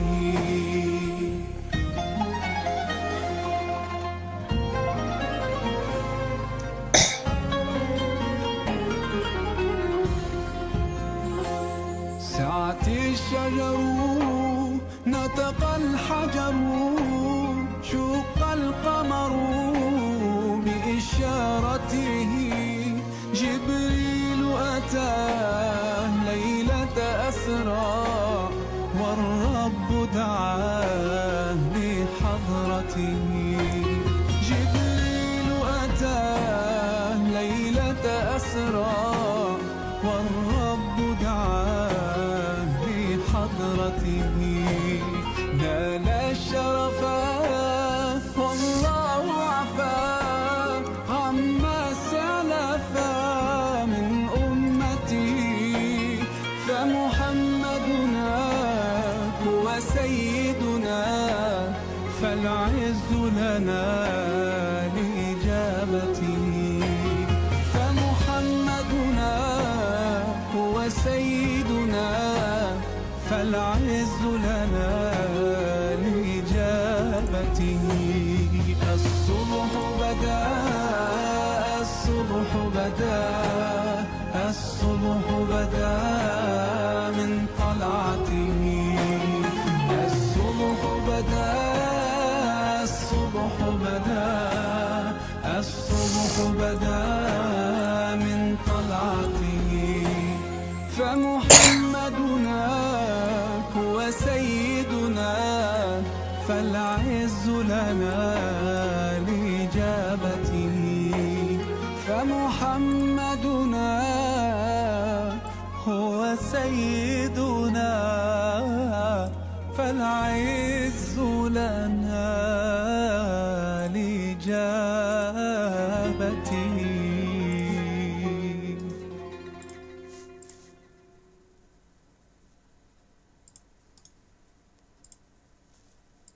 الصبح بدا من طلعته والليل دجا.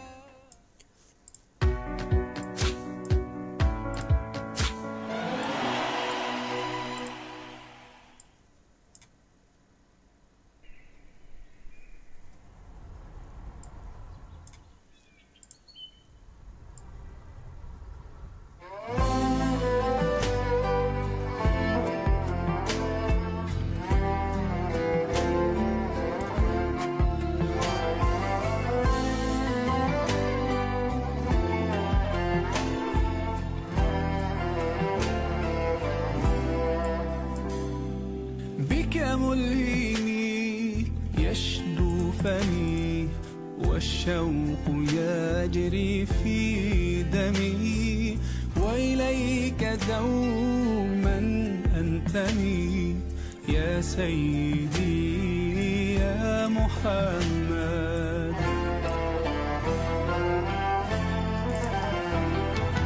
قلبي المتيم كلما صلى عليك وسلم ذاق السعادة مغرما يا سيدي يا محمد. قلبي المتيم كلما صلى عليك وسلم ذاق السعادة مغرما يا سيدي يا محمد.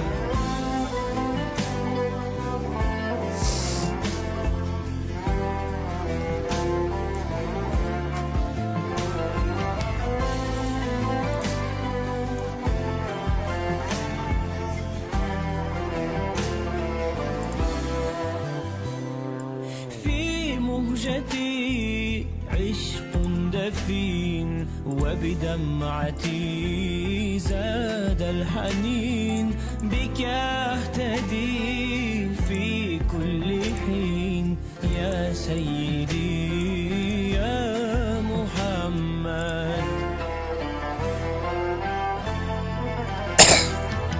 قلبي المتيم كلما صلى عليك وسلم ذاق السعادة مغرما يا سيدي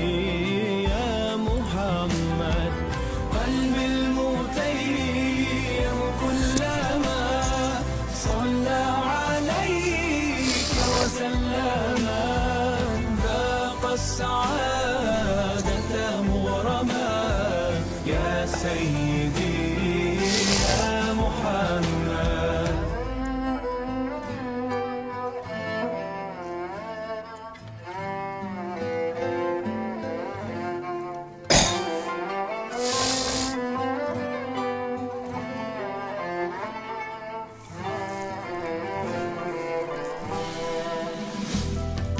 قلبي المتيم كلما صلى عليك وسلم ذاق السعادة مغرما يا سيدي يا محمد. قلبي المتيم كلما صلى عليك وسلم السعادة مغرما يا سيدي يا محمد. يا سيدي يا محمد.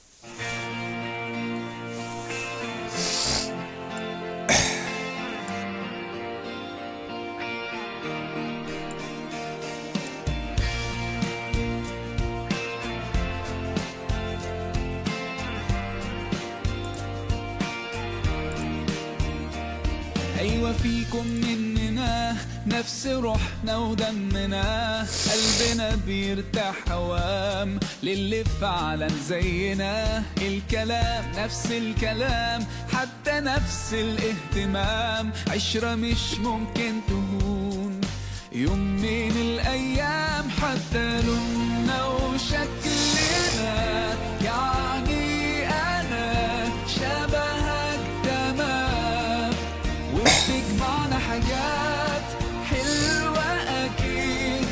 يلا نمد الإيد من غير كلام، أجمل الأوقات بتيجي عالبال، يبقى الحمل جبال ننساه أوام أنت وأنا.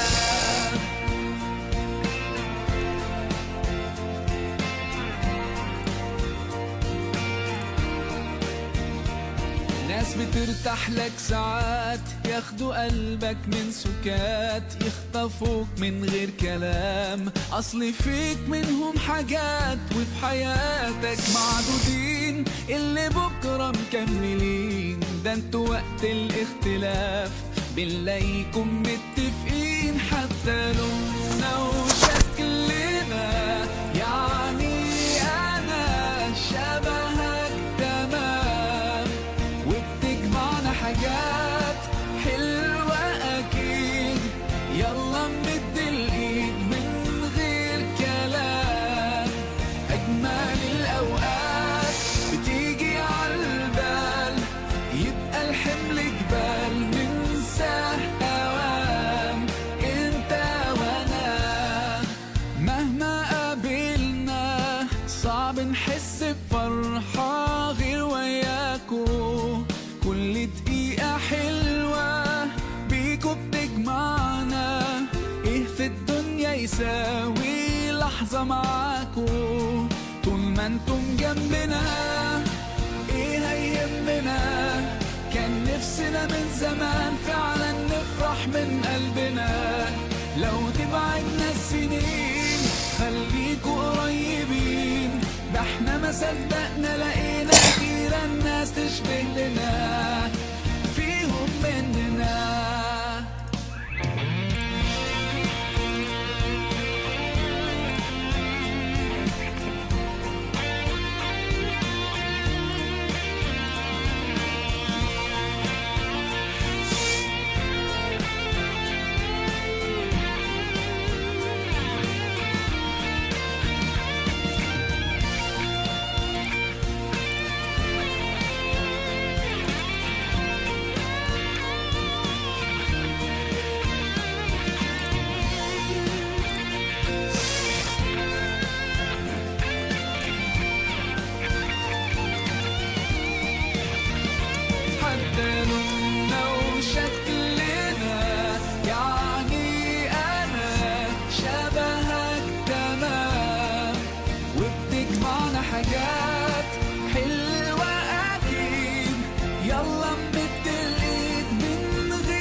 رضيت بالله ربا وبالإسلام دينا رضيت بالله ربا وبالإسلام دينا وبمحمد صلى الله عليه وسلم سلم نبيا ورسولا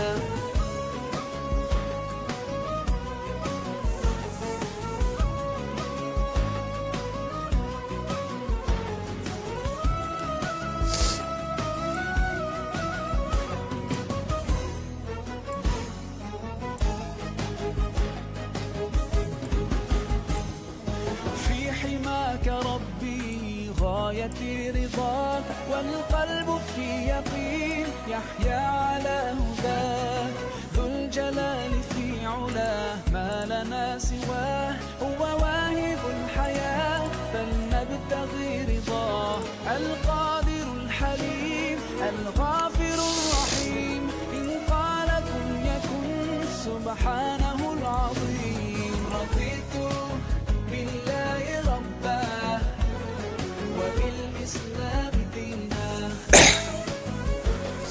رضيت بالله ربا وبالإسلام دينا وبمحمد صلى الله عليه وسلم سلم نبيا ورسولا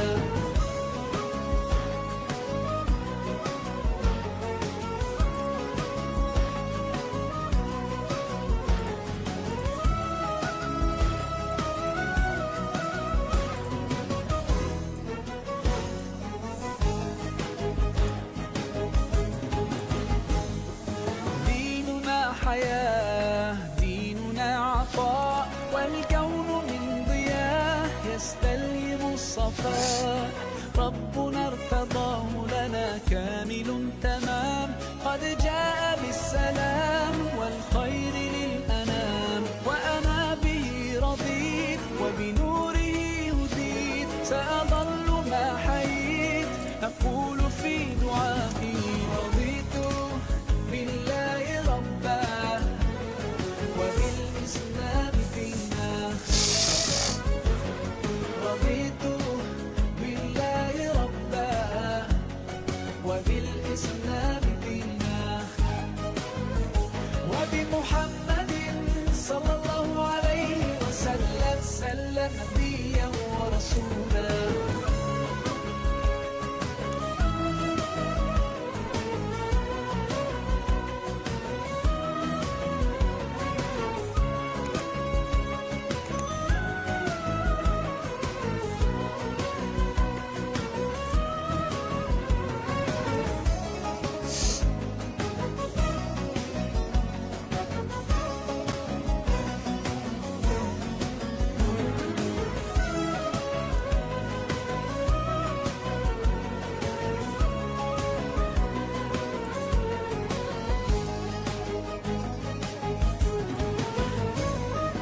صلوا على النبي صلوا على النبي صلوا على النبي صلوا على النبي صلوا على النبي صلوا على النبي صلوا على النبي صلوا على النبي صلوا على النبي رضيت بالله ربا وبالإسلام دينا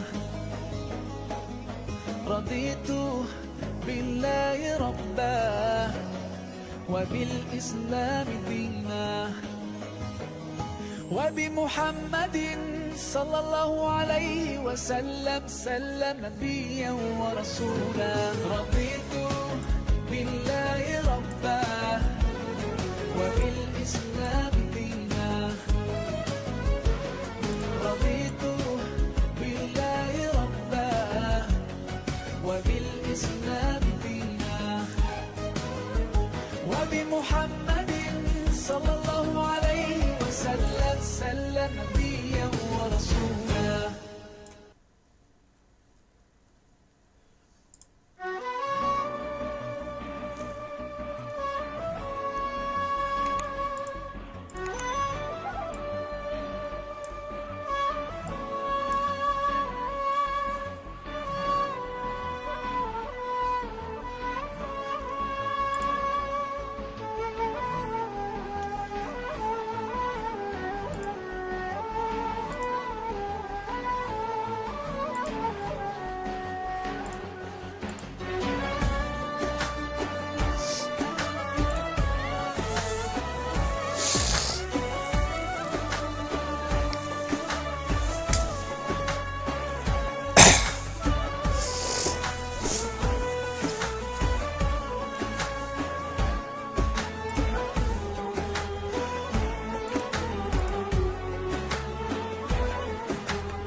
وحشنا يا رسول الله، يا سيدنا شوقنا زاد والله، ومهما طول الغياب محمد مشتاق إليك والله، محمد قلبي عليك صلى.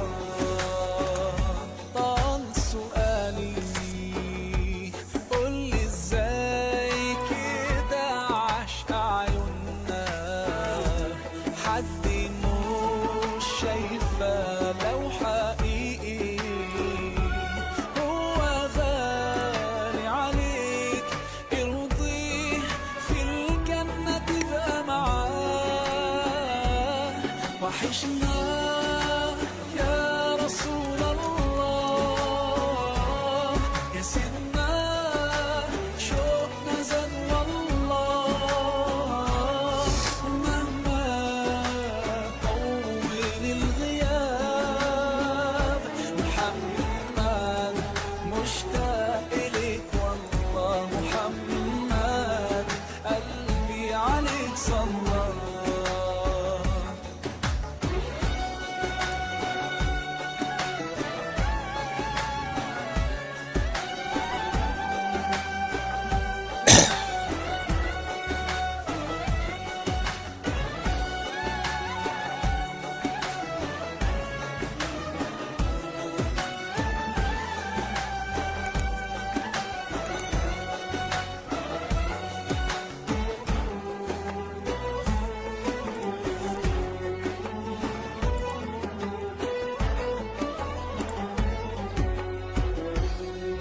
ده أنا زاد في قلبي حنين، ودموعي مالية العين، طمعان بقالي سنين إني أزور المصطفى مرة،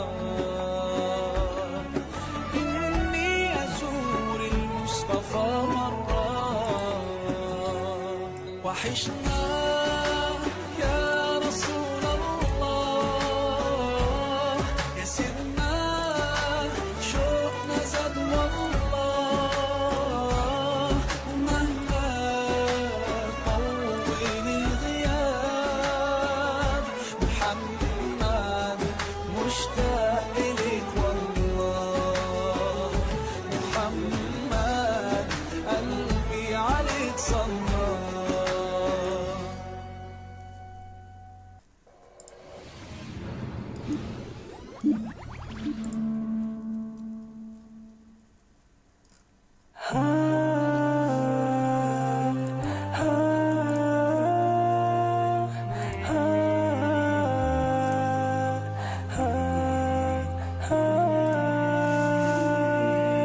قبل منامي مر ببالي وحي سؤال، لو أن لعمري ميزانا ما المكيال، أيقاس العمر بأيام أم أعوام؟ فتأملت جلست أفكر فيما يذكر حين يقال رحم الله فلان كان وكان وكان، لن تذكر إلا الأعمال. أعمالنا وبها سمت أسماؤنا، نمضي وتبقى هنا. أعمالنا وبها سمت أسماؤنا، نمضي وتبقى هنا آثارنا.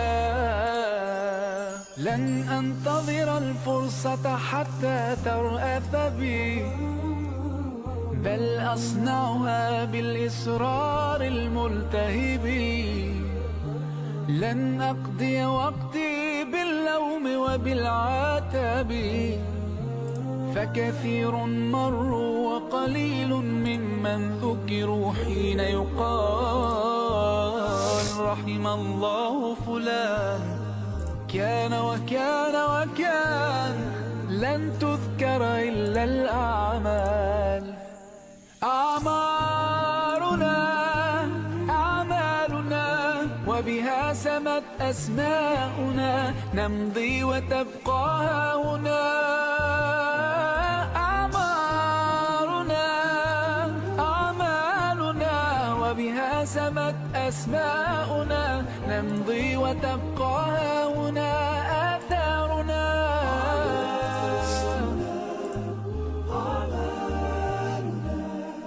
ما أجمل أن تحيا عمرا غال وثمين بعطائك تسمو أيامك تزدان سنين. لا تسل الأيام متى أبدأ بالتغيير. الآن فخير الوقت الآن يحين. بادر واستبق الخير ستسعد ذاك يقين.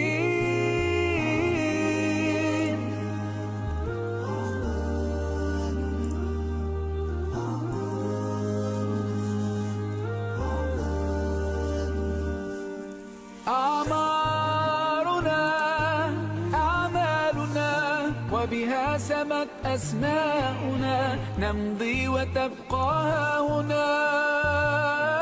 أعمارنا أعمالنا وبها سمت أسماؤنا نمضي وتبقى هنا. آثارنا منامي مر ببالي وحي سؤال. لو أن لعمري ميزانا ما المكيال.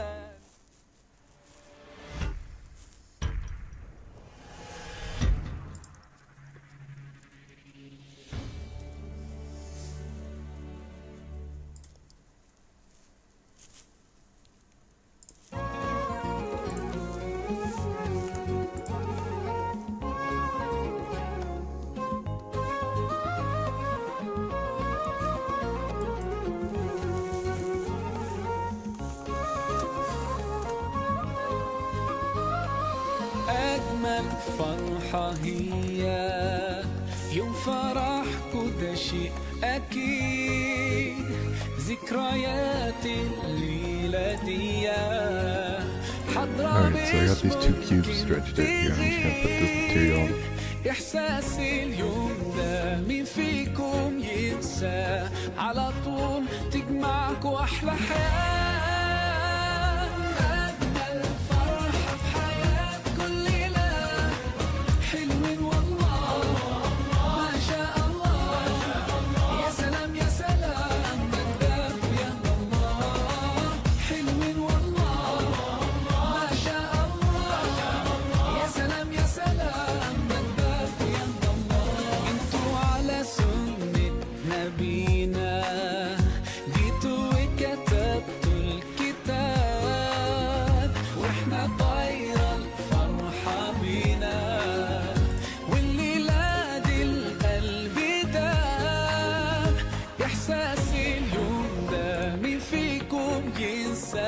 على طول تجمعكوا أحلى حياة. أجمل فرحة في حياة كل ليلة. حلوين والله ما شاء الله. يا سلام يا سلام من باب يا الله. حلوين والله ما شاء الله. يا سلام يا سلام من باب يا الله.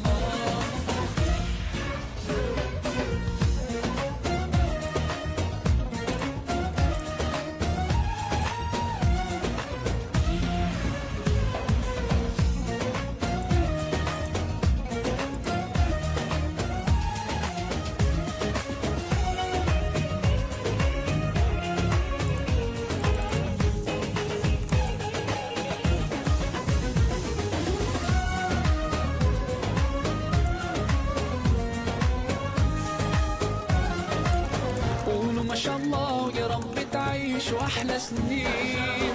قولوا ما شاء الله يا محلى زوجين صالحين. ربنا يجمعكم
Assalamu alaikum everyone, this is your brother Maher Zain. For my latest news and updates, join me on Facebook, follow me on Twitter.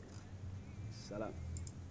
ذكريات الليلة يا حضرة مش ممكن تغيب إحساسي اليوم ده مين فيكم ينسى على طول تجمعكوا أحلى حياة أجمل فرحة في حياة كل ليلة حلوين والله ما شاء الله يا سلام يا سلام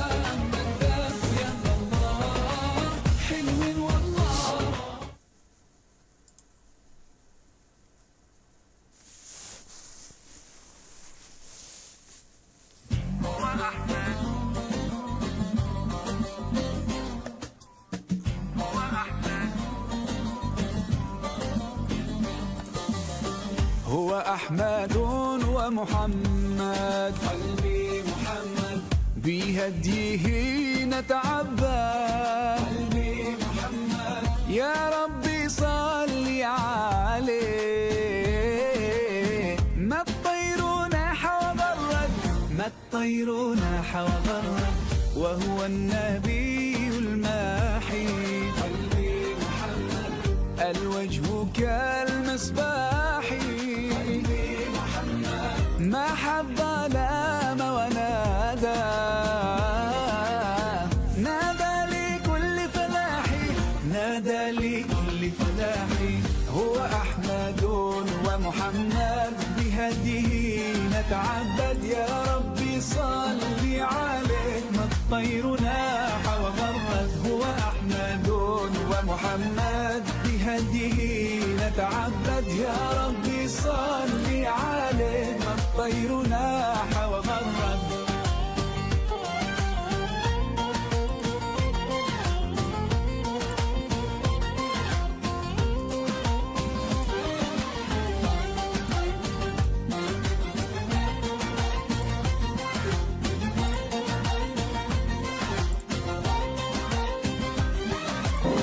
وهو النبي الحاشر قلبي محمد ونحن فيه نفاخر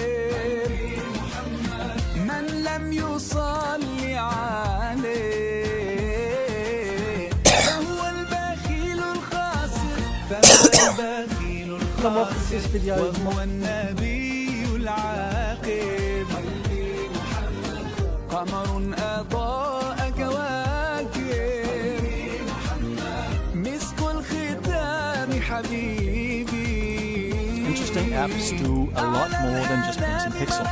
They need to take advantage of the APIs and services available on the host platform. Today, this either means finding a ready-made package in our repository or writing cumbersome host scripting code.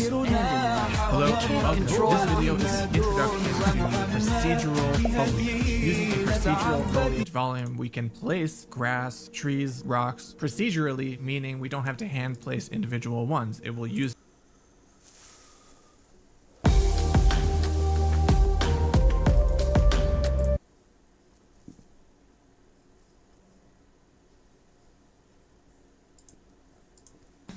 Trust me, I've tried. We're not sure if all the leaks forced Nintendo to finally reveal the Switch 2 yesterday in a 2-minute video, but given that it, like the leaks, focused almost entirely on the console's physical design, the reveal gave off some clear vibes of, fine, here, now shut up, shut up! Stop!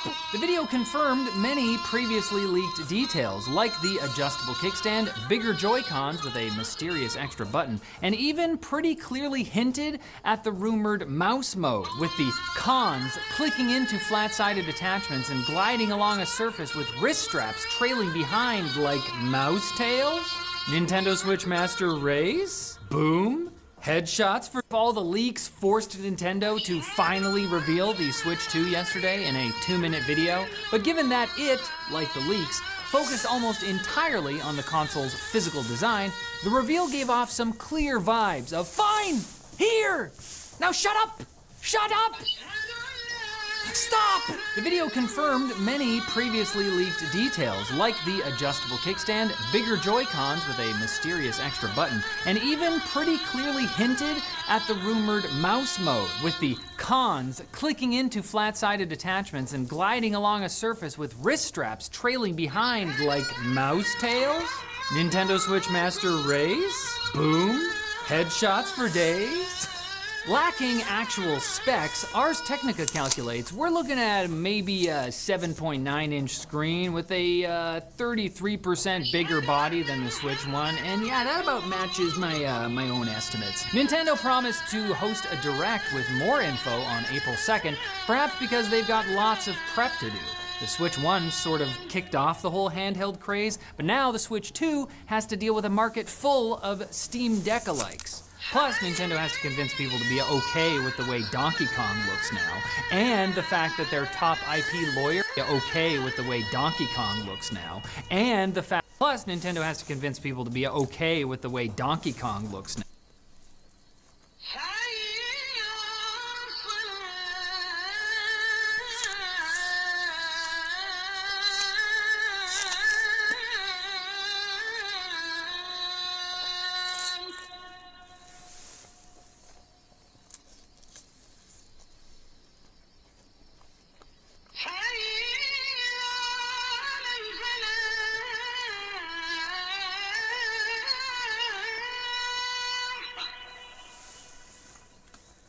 And the fact that their top IP lawyer admitted that emulators are technically legal. Can't sue anyone anymore, you said it! Meanwhile, the US Supreme Court said it is upholding the federal law that would ban TikTok from the country on Sunday unless China-based parent company ByteDance sells the app. And prior to the ruling, TikTok said it's preparing to shut down on Sunday. But what will actually happen is still up in the air. Sunday is President Biden's last day in office, and he said he will leave TikTok's fate in President Trump's capable, orange-ish hands, although it's not clear if Biden knew where he was at the time. See, I made a joke about both, so it's okay. Trump may try to save time. Orange-ish hands will leave TikTok's fate in President Trump's capable, orange-ish hands, although it's not clear if Biden knew where he was at the time. See, I made a joke about both, so it's okay. Trump may try to save TikTok following a jovial phone chat with Chinese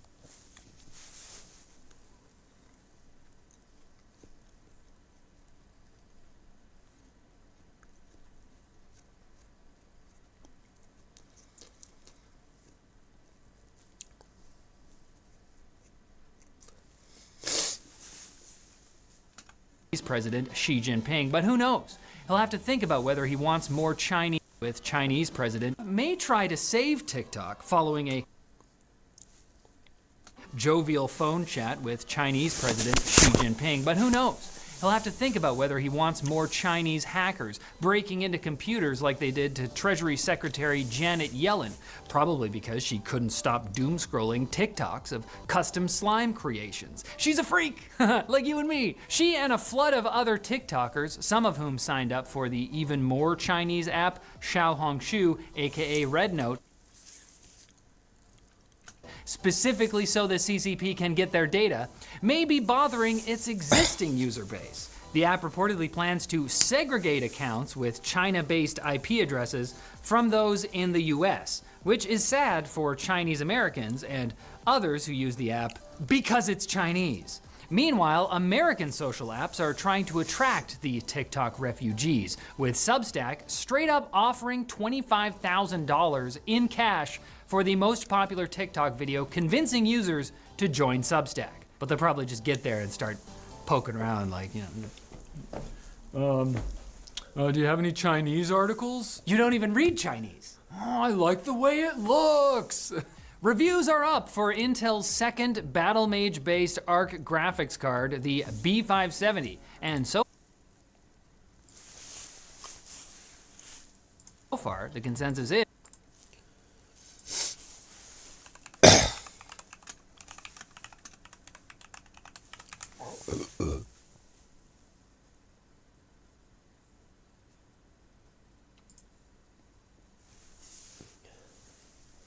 Welcome back to the TenorShare channel. So, I hear a lot of you are switching to the Red Note app, and I'm guessing...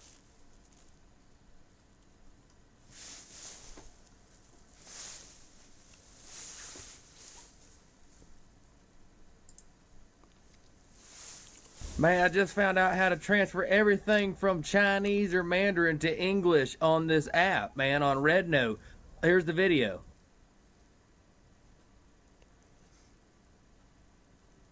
Man, I just found out how to transfer everything from Chinese or Mandarin to...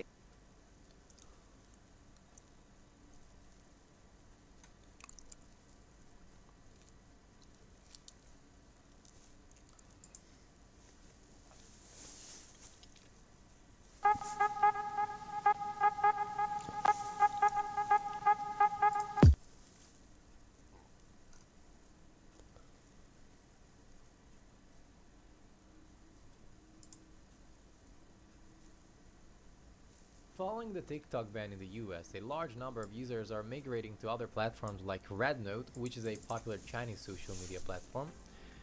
These platforms, however, might be based on a different language, like Rednote, which is in Chinese, and the majority of the users is Chinese speaking. So in this video, I'll show you a tutorial on creating subtitles for your videos in a variety of languages, including Chinese, so you could connect with your new audience.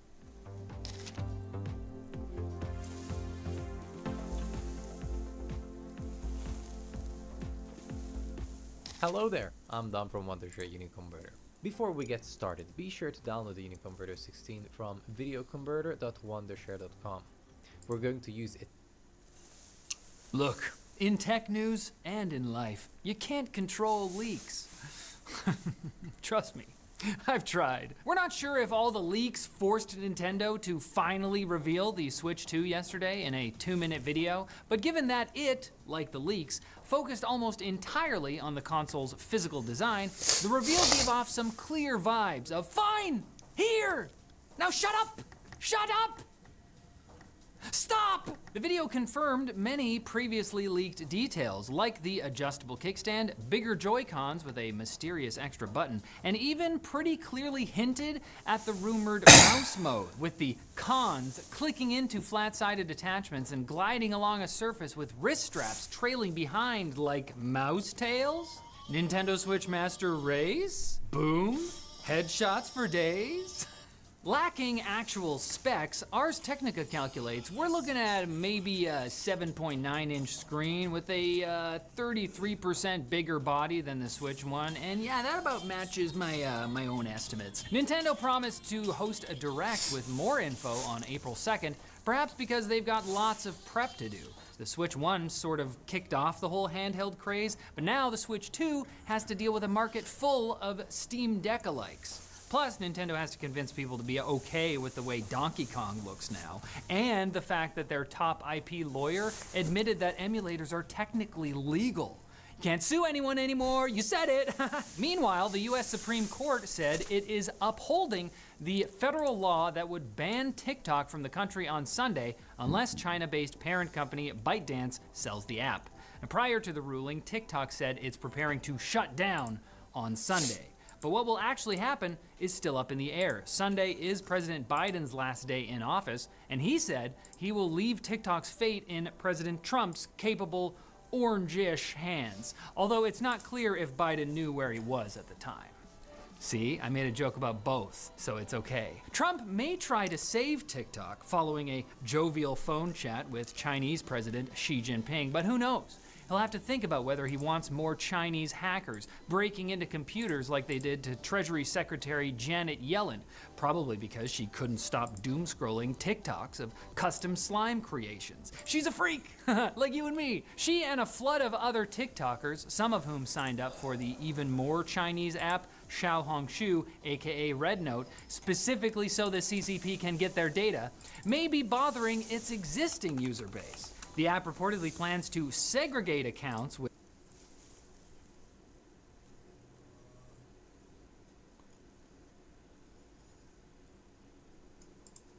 China-based IP addresses from those in the US, which is sad for Chinese Americans and others who use the app because it's Chinese. Meanwhile, American social apps are trying to attract the TikTok refugees, with Substack straight up offering $25,000 in cash for the most popular TikTok video, convincing users to join Substack. But they'll probably just get there and start poking around like, you know. Do you have any Chinese articles? You don't even read Chinese. Oh, I like the way it looks. Reviews are up for Intel's second Battlemage-based ARC graphics card, the B570. And so far, the consensus is, with an MSRP of 220 USD, 10 gigs of VRAM, and in general, slightly diminished specs across the board compared to the B580, it's like a less powerful version of the B580. It's not an RTX 5090. I don't know why you think that. As originally discovered by Hardware Canucks and expanded upon by Hardware Unboxed, both of Intel's new cards have worse than expected performance on some older chipsets, but overall, the B570 can serve as a less powerful alternative to the RTX 4060, particularly at 1440p. So when is AMD gonna stop dragging its feet and give us more details about that RX 9070 and 9070 XT they announced at CES? You know, the ones with a bad name. Shame on you, AMD. The shame bad. I mean, Momomo on Twitter is leaking the full specs, and the cards are reportedly already in stock at European retailers. AMD, this is getting a little ridiculous. Just come out from behind the. We can all see you platform hiding channels. there. We're clearly investing a lot in a new approach for this, which we call direct native interop. Say, for example, you want to prompt a user on Android to authenticate with a biometric, such as face or fingerprint recognition. With direct native interop, don't do that to your fingers. We want a code, and you will. Boot.dev is built to get you writing a ton of code and actually shipping projects, because the smartest way to learn is to make sure you're never bored. But why learn this at all? Did a Stack Overflow survey show that the 2023 median yearly salary for back-end devs in the US was well over $100,000 or something? Yes, but this isn't a get-rich-quick scheme. The folks at Boot.dev believe in going deep and taking time on the fundamentals, so you are well prepared for your job search. layers. And if you ever get stuck, there's an active Discord community ready to help. So click the link in the description box and use the code TECHLINK to get 25% off your first payment for Boot.dev. That's 25% off your first month or first year. Depending on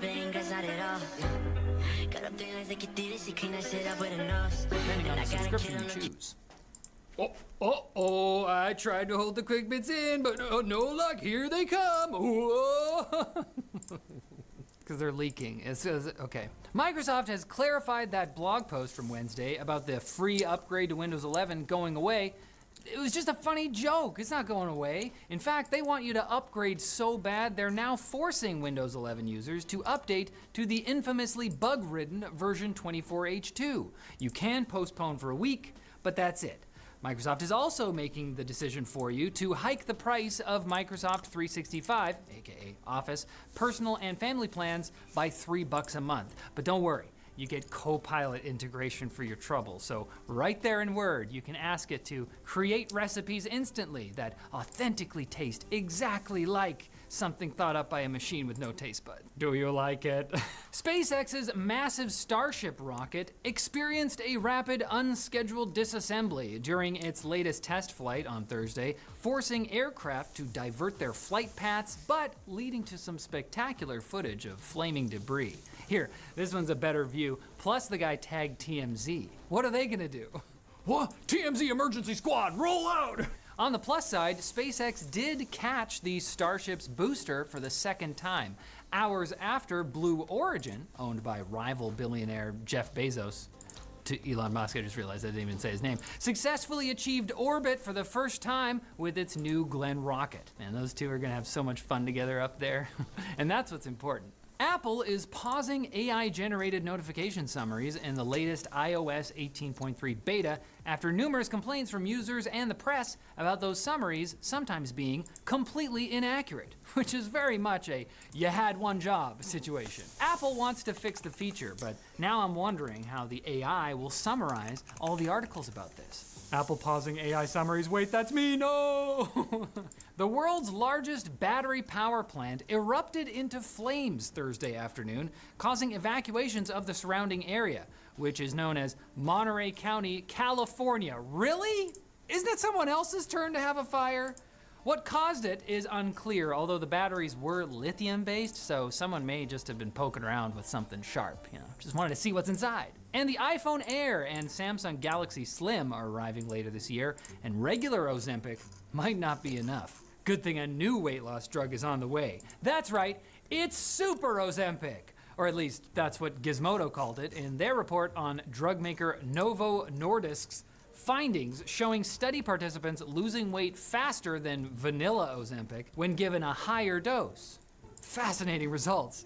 So you're gonna wanna get your soon-to-be bony hands on this if you're buying one of these thin phones. The effect we're going for with the arms is bat wings, okay? It's so in right now. And I'm so into the idea of you coming back here on Monday for more tech news. Just imagine, you there, me here, basically the same as this, but again. Oh, wow.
thrilled to have you here for this exciting journey into the world of architectural visualization with Unreal Engine.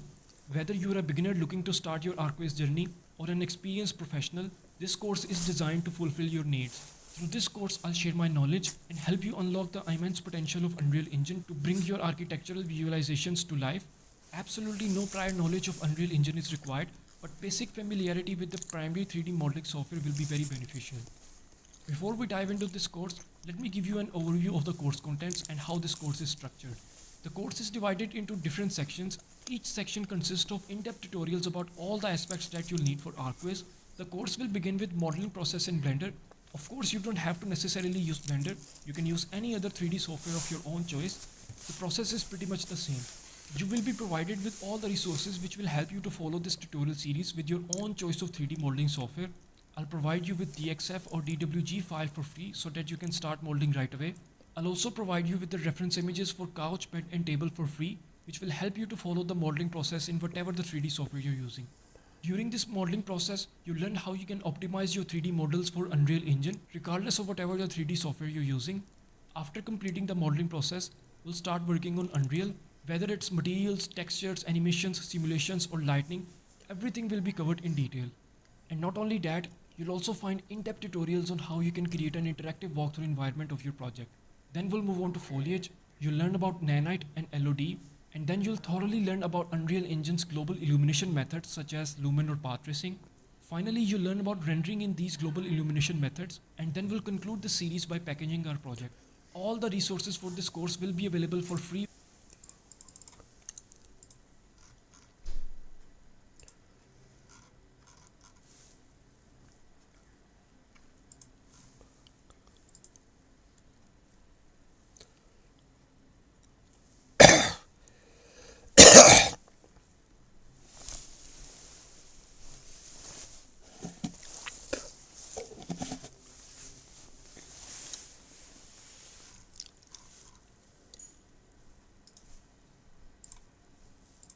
And write Dart code that calls directly into the N.X APIs. All the underlying Dart classes, from mapping the host biometric APIs to Dart, would be handled automatically.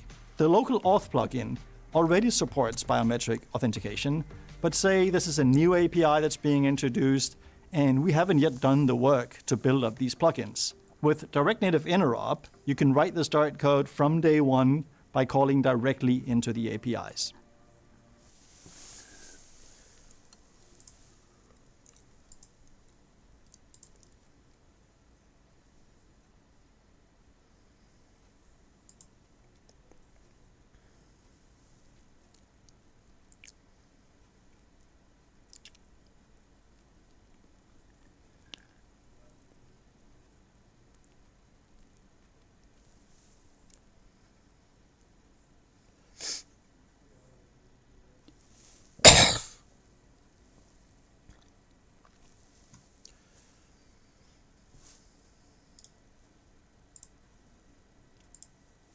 First one, it's all stretched out. I'm going to duplicate this and open it up, and then I'm going to delete this, and then I'm going to convert my texture samples into texture objects and disconnect them, drag from it and get a world aligned texture, and then get a world aligned normal for your normal map if you have one.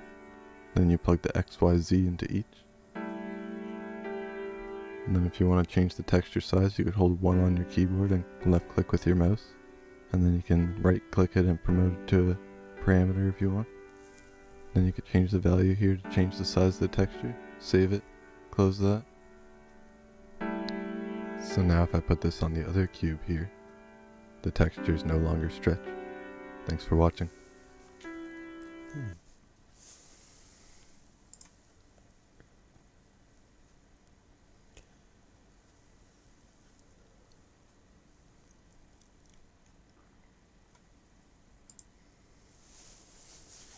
Hey guys, and welcome back to another Unreal Engine 4 and 5 tutorial. So in today's video, what we're going to be going over is just some basic UV or texture scaling, so we can actually change the scaling of our texture UVs inside of our game. So as you can see on screen now, we've got the same material on 2 different sized meshes. So on one size wall, it looks perfectly normal. On another size wall, the material has scaled up with the scaling of the wall as well. So what we want to do is we want to scale this same material down to be the same size as this, so it's going to have a nice seamless texture and the bricks will look like the correct size. So if I were to apply my other material onto this, you can see it is the exact same textures, but I've just scaled it down to then fit perfectly on here, as you can see, like so. So this is what we're going to be going over and creating today. So without further ado, let me delete this and I'll show you how I've done it. So the first thing we need to do is you need to make sure you have your material. So what you can do is you don't need to duplicate the material if you want to keep it the same, but because I'm doing two different materials here just to showcase it, I'm going to be duplicating it. However, if you want to just change the scaling of a certain material, you can do it in the same one. So again, for me, I'm duplicating it, so I have another one, and I'll call this brick mat 1, and I'm going to open this up straight away. Now in here, all I've got is the base color, the roughness, and the normal texture. That's all I've got. You don't need all three if you don't want them, however, I've got them in here. So what we can do is it's very simple. We need to right click and get texture coordinate like so. So just the texture coordinate node here, and we're going to connect that into UVs of our texture sample. So this is why it's UV scaling, because we're going to be scaling the UVs based on certain texture coordinates, and with this selected you can see we have tiling down here on the U and the V. So you're going to want to connect this in for all of the texture samples that you want to be scaling, which for me will be the base, the roughness, and the normal. Again, if you've only got the base color, just do that, and so on and so forth for all of your different textures which you are using. Now what I'm going to do is if I hit apply, minimize this and put this material on here, you'll notice it's going to look like this. It's very small. So that's the default which we have. So if I were to then reopen this back up again, what we can see is if I select the texture coordinates, 1 is a bit too small, so we want to make this smaller, which might sound counterintuitive, but you make the number smaller, the scaling is going to get bigger. So if I were to lower this to 0.5 and then apply that, what we're going to see is it's then got bigger. So it's scaled it up. But that is obviously now too big. So we'll change this again. And also I'll show you if you just do it on 1, so let's have the U on 1 and the V on 0.5. We'll notice this is going to stretch out to the sides like you can see there, or it's scaling it further in, sorry. So the reason why lowering the number makes the scaling bigger is because there's going to be less scaling on there. So there's less to fit in, so it's going to be fitting in more of it, if that makes sense. So don't think of it like it's a scale number, so the 1 is the size of it. Think of it of how many times it's going to be tiling. So if we want it to tile once, it's going to be this size which we have here. Let me actually just minimize this slightly so we can see it a bit better. If we have the tiling on 1, this is it normally. If we're to then have the tiling on 0.5, so we have half as much tiling on there, it's going to be twice as big. So I hope that all makes sense. We're having half the amount on there, which means it's going to be twice as big.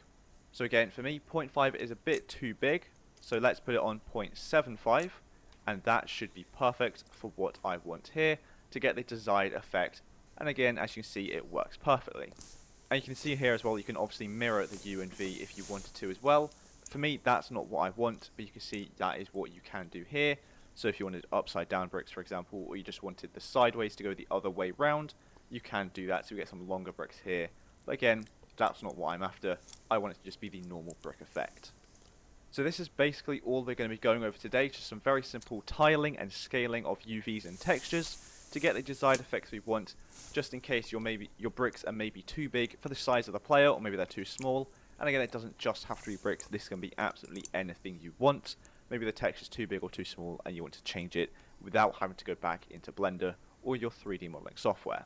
So thank you so much for watching this video. I hope you enjoyed it and I hope you found it helpful. And if you did, please make sure to like and subscribe down below. So thanks so much for watching, and I'll see you in the next one.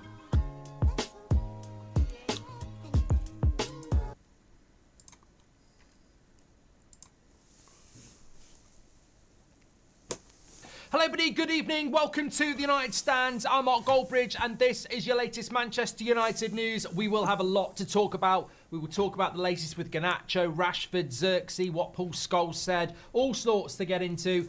Sorry I haven't been with you today, I've been busy, but I mean this news in the last half an hour has taken my breath away. I'm very sad to be reacting to the passing of an absolute legend of Manchester United, the original king. Dennis Law. It's been announced in the last half an hour that he has passed away at 84 years of age, and I think there will be people out there that don't understand the enormity of this, and there's no issue with that. You know, younger people, they might know, they might not. But for those of us, well, look, for people like Ricky and older fans who remember him playing, they'll be devastated. Dennis Law is the last of the trilogy. They're all up there now, and I can't believe I'm saying that. I can't believe it. I mean, I remember a time when that statue was there and they were all still here. Best, Law and Charlton, and it's the passing of time, and this happens, and, you know, Dennis was 84. It's still hard, though. It's still really hard, because this is why I don't want to make this political or anything like that, but I'm just going to speak from the heart. This is why I get so agitated and angry and frustrated with the Glazers and the way the football club is run, because forget about the debt or anything. This football club, more than any football club as far as I'm concerned, actually stands for something. We have the Busby Babes. We have what Sir Alex Ferguson did, but we also have the trinity of Law, Charlton and Best, who rebuilt this football club, epitomised by the 68 final that he didn't play in because he had a knee injury. But he was part of that, and this is who we are, this is our history, and it's a sad, sad night for Manchester United fans, because yes, the club's in a mess at the moment, but it also reminds us very, very starkly and harshly just how far the club has fallen away from the ideals of that time and what Dennis Law was, and the quality and the personality. And the thing is, for me, it's really difficult because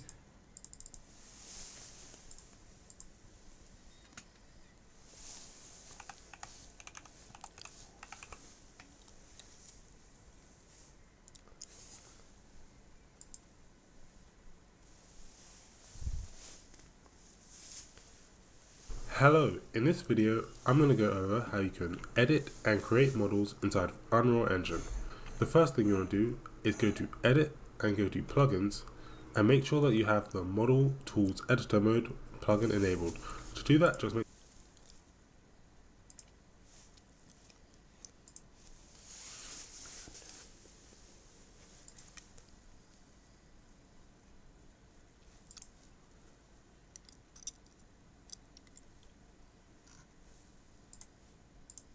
sure you check this box.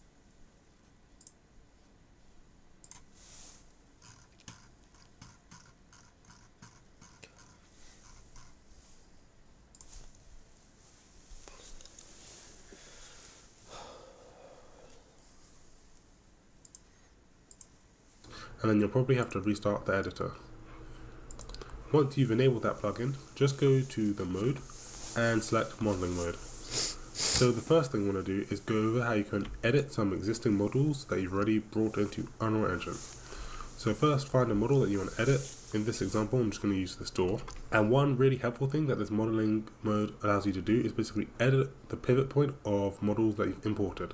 So say I have this door, and as we can see, if I try to rotate it, it rotates from the center. Also, if I try to move it, it rotates from the center.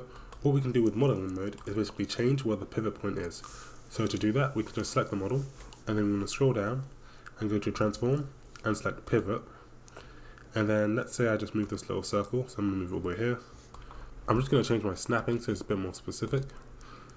And let's say I just move it here. I can go accept. And if I was to just bring this door in again, we can see that my door is going to start with its pivot point here, which is just a bit more helpful if I wanted to rotate this door somewhere in my scene. So that's one really helpful tool, because recently I had this project and I had to keep on changing its pivot point, and I didn't realize this mode existed, so hopefully that will save you some time now that you know about that. So this modeling mode also allows you to edit models in some other ways. So I'm just going to bring in this chair model that I imported and show you other ways that we can basically manipulate it.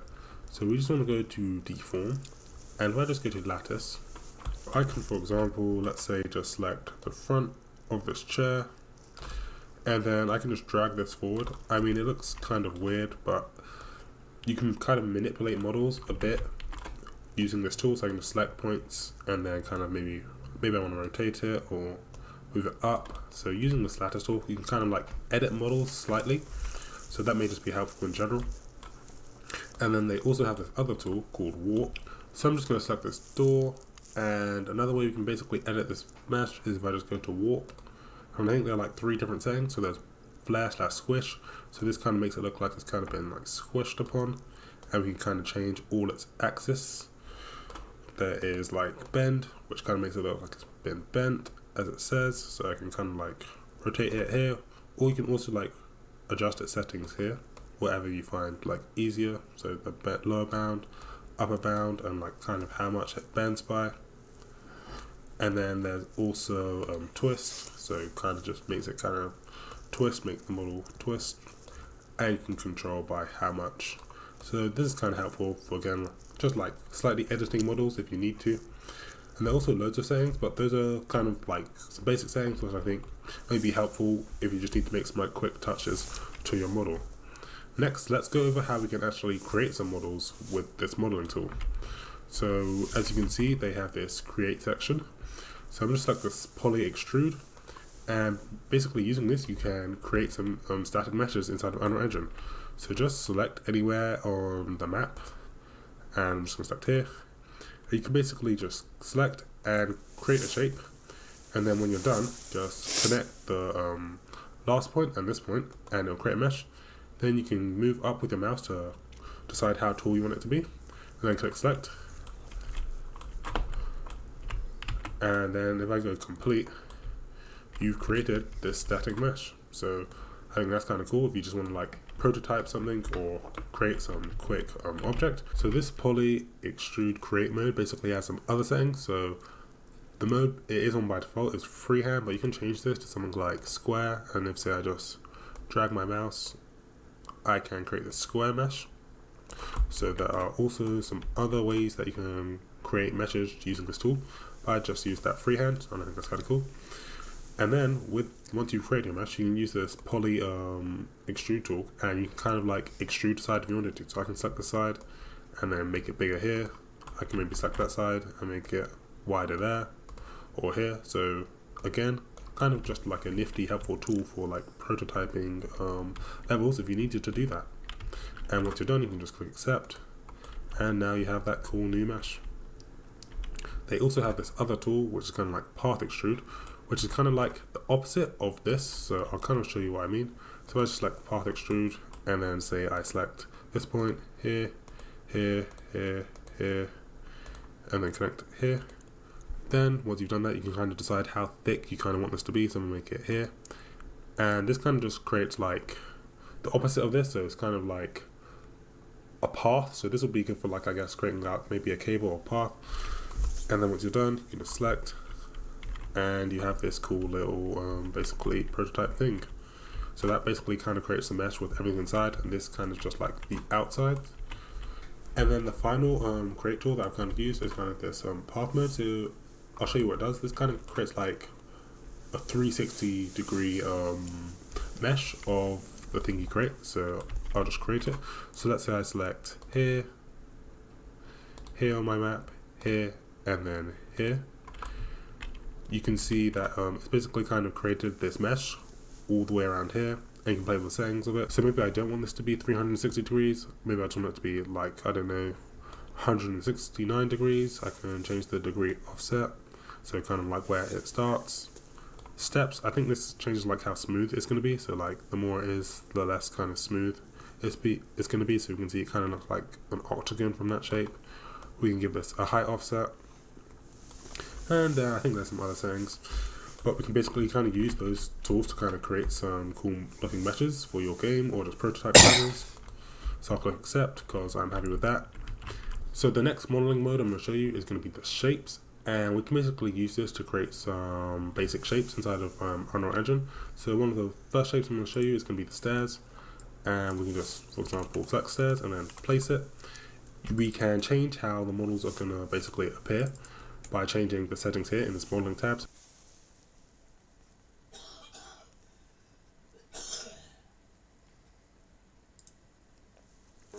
In this video, I'm going to show you how to continue editing or changing a mesh that you already added using the newest Unreal modeling tools. But before playing with these meshes, please be sure to leave a like, subscribe, and a comment on my channel. Also, don't forget to join our mailing list on Woolon.com to get our video game related courses with coupons only available to our subscribers. Our next course is about level design, and you will receive a discount code in release week only by subscribing to Woolon.com, which, by the way, is free. To make this exercise, we're going to File, New Level. I am going to take a very basic level, and I'm going to delete the floor. Let me select the floor, delete. And now I have already enabled the tools that we need for modeling in Unreal 5. If you don't know how to enable these tools, you can check our description where we are going to add a link to a video explaining that process. Now let's go to the modeling tool. I will select it here and I'm going to pin the tool. Now I am going to add a box, let's say on this position. Let me go front. And as you can see, we had subdivisions of one for depth, for width, and for height. Now let's say I am going to accept this object. As you can imagine at this moment, I cannot make changes to this object. And this is one of the challenges that we confront with the new modeling tools of Unreal. Nevertheless, there is always an option. So to explain this, if we go into the attributes and we go to inspect, you can see exactly how the model was originally created by you. But let's say that we want to add some cuts on the left and on the right. So in the model, I will go to the insert edge loop. And you can insert edge loops horizontal or vertical depending on where the mouse is going to be positioned. If you are close to the top or bottom, you will get a vertical loop. And if you're going to the left or right, you're going to have a horizontal loop. So let's take this vertical loop on this position and another one on here. Fantastic. And now let's accept here. And now I want to make some changes to this geometry. If you inspect this object at this moment, let's go to attributes and inspect, you see that the geometry is totally different to the original one. But now let's say as well that I'm going to take the mesh and I decided going to polygroup edit, I want to move this face down. So having selected the face and now going to the selection filter of face, I am going to move this one down. Going to move it, in fact, a lot. And now I am going to move it, let's say, to the inner section. And as you can see, if I accept this structure, the geometry of this object is totally destroyed. How are we going to deal with this? Well, once you have the geometry ready, what you're going to do is select again the object, go into mesh, select the remesh, and the geometry will be recreated and everything will be preserved because you have smoothing type, shape preserving. Now, right now, by default, you have 5,000 triangles, which is too much. Remember that the less triangles you are going to use, the less time it's going to take to rendering this object. So I can go for a very lower number, let's say 100, and see if the geometry keeps their structure. And if I can go even lower, probably I will go lower. Let's say 50. Let's say, in fact, 10. So as you can see, the geometry, the structure of the original of the object that you updated is now exactly as you wish. So let's accept that. Good. Everything looking good. Now we have another problem, which is, let's say that I want to apply some material to this. Let me go to the selection and let me find a material here. Let's say this brick clay. That sounds great. So as you can see, the brick clay is a mess and we need to fix that as well. We have the structure of the object of this box of this static mesh perfect, but when we go to adding the material, it's not working very well. So let's go back to the modeling tool. And in the modeling tool, I'm going to pin here again. I'm going to select the object and now we'll go to the UVs. And in the UVs, I select UV unwrap. Now the structure makes more sense. I am going to accept, and now you can see that the material is looking correctly. Of course, in this moment, the material is vertical, not horizontal as we expected, but this is a thing that you can fix. In fact, I'm going to leave in the description another video where you can learn how to rotate the materials and how to scale the materials to the size that you want to have. So we change the look of the mesh, we remesh the elements, and we fix as well the UV unwrap. This is everything you need to know about this section, because now you can literally change any object that you already selected first here on Create, and you can change it afterwards, and then you know how to remesh the object and how to fix the problems with the UV. I hope this tutorial will be helpful. Don't forget to leave a like, subscribe, and a comment on our video. I'm expanding my team to create more Unreal tricks for you. With your support, you will help me add more and more content for you. Also, remember that by joining Woolen.com, you will get access to huge discounts on our courses and free access to content only available for our subscribers on our webpage. Again, thanks for your support. I'll see you very soon. Cheers.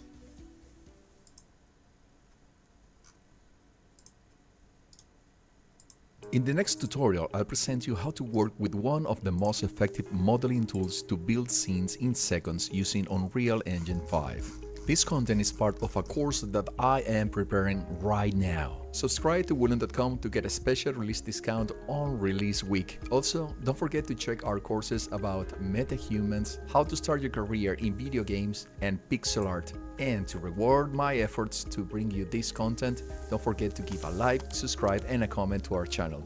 Let's get started.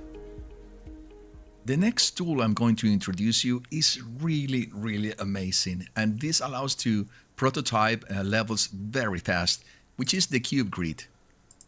I'm going to select one element on the surface, and as you can see, this element is 1 meter by 1 meter, or you can check it here. You can change the value of this current block. At this moment, I'm not interested to change it. Now that I have the surface created, I can start pulling the structure from this surface. In the actions, you have several, which are the pull, the push, the side back, slide forward, corner mode, and flip. I'm going to present you the ones that I use the most. The first one is the pull. For the pull, you can see that you have a hotkey as well, which is the E. I'm going to pull here, and once I created the first cube, I can literally continue clicking E, and you will see that the rest, another cube is added to the previous one in the structure. Now let's say that from this point I want to extend not to one side. Then what I have to do is to select the side and click again E, or click where it says pull. This is very amazing. Now let's say that for any reason I want to reduce one of these cubes. Well, in that case, instead of using E, I'm going to click Q, which is the same as push. So E will pull more cubes and Q will push the cubes. Now let's say that this is part of a bridge and this bridge is broken. So I wish to leave 2 spaces and then continue the bridge on the other side. Well, to doing that, I'm just going to select the face I want to continue, and I'll use Shift E first. So let me click Shift E, 1, 2, and now from this point on, I'm going to click E. There you go. And now you can see that the structure continues to the other side, which, if you ask me, I think is really amazing. Of course, if I want to expand this to the top, then I will go with E and continue the process. What we did about moving from one point to the next one without creating a cube in the middle is what we call, remember that we use the Shift and E? Well, what we use is this option, which is slide back. But you can also have an option of slide forward. Let's say that I want from this point, say, I needed to add an extra cube here. So then what you have to do is Shift Q, and you see that you're moving in the other direction, and then once you are here, E to complete the cube that you missed for one reason. This is a pretty cool tool, believe me guys, when you are trying to modeling and you're trying to create an environment really fast. I have to tell you that it's very enjoyable to do this process. And now let's say that I want to do something here like a base for the floor. Fantastic. And let me create another one, because if not, this structure will fall like this. So look at this, guys. This is pretty awesome. I'd really recommend you, I'd really invite you to play with this tool, because the possibilities are incredible. Another amazing thing you can do with the cube grid is the next. Let me say that you start a cube like this one, and you decided that you want to pull this. And okay, this is going very well. And now let's say that you pull this as well a couple of times. But then you reflect and say, you know, at this moment, I want this space to be half of this structure that we have here. So to make these changes, the only thing you have to do is to change the size of the block. So let's put that this block is going to be, instead of 100, which is 1 meter, let me put it in half a meter. Now you are starting to create a structure that where you can continue pulling, but from a cube that it is lots more smaller. So let's say that I want to pull from here. So E, select E, and there you go.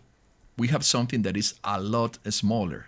And if I want now, let's say that this is just this part of the page, and then it continues, you know, the original size, then the only thing I have to do is select this one again and saying, let's move this one to 100. And now from here, E, and then we can continue. Let me complete this from the bottom. E. Fantastic. And here you have another structure. As I'm letting you know, guys, you can play with this, and I recommend you, in fact, to play with this to create fantastic, basic shapes for what is going to be your level. Using these tools are really enjoyable, I have to tell you, from one side, but on the other side, they're really easy to build with.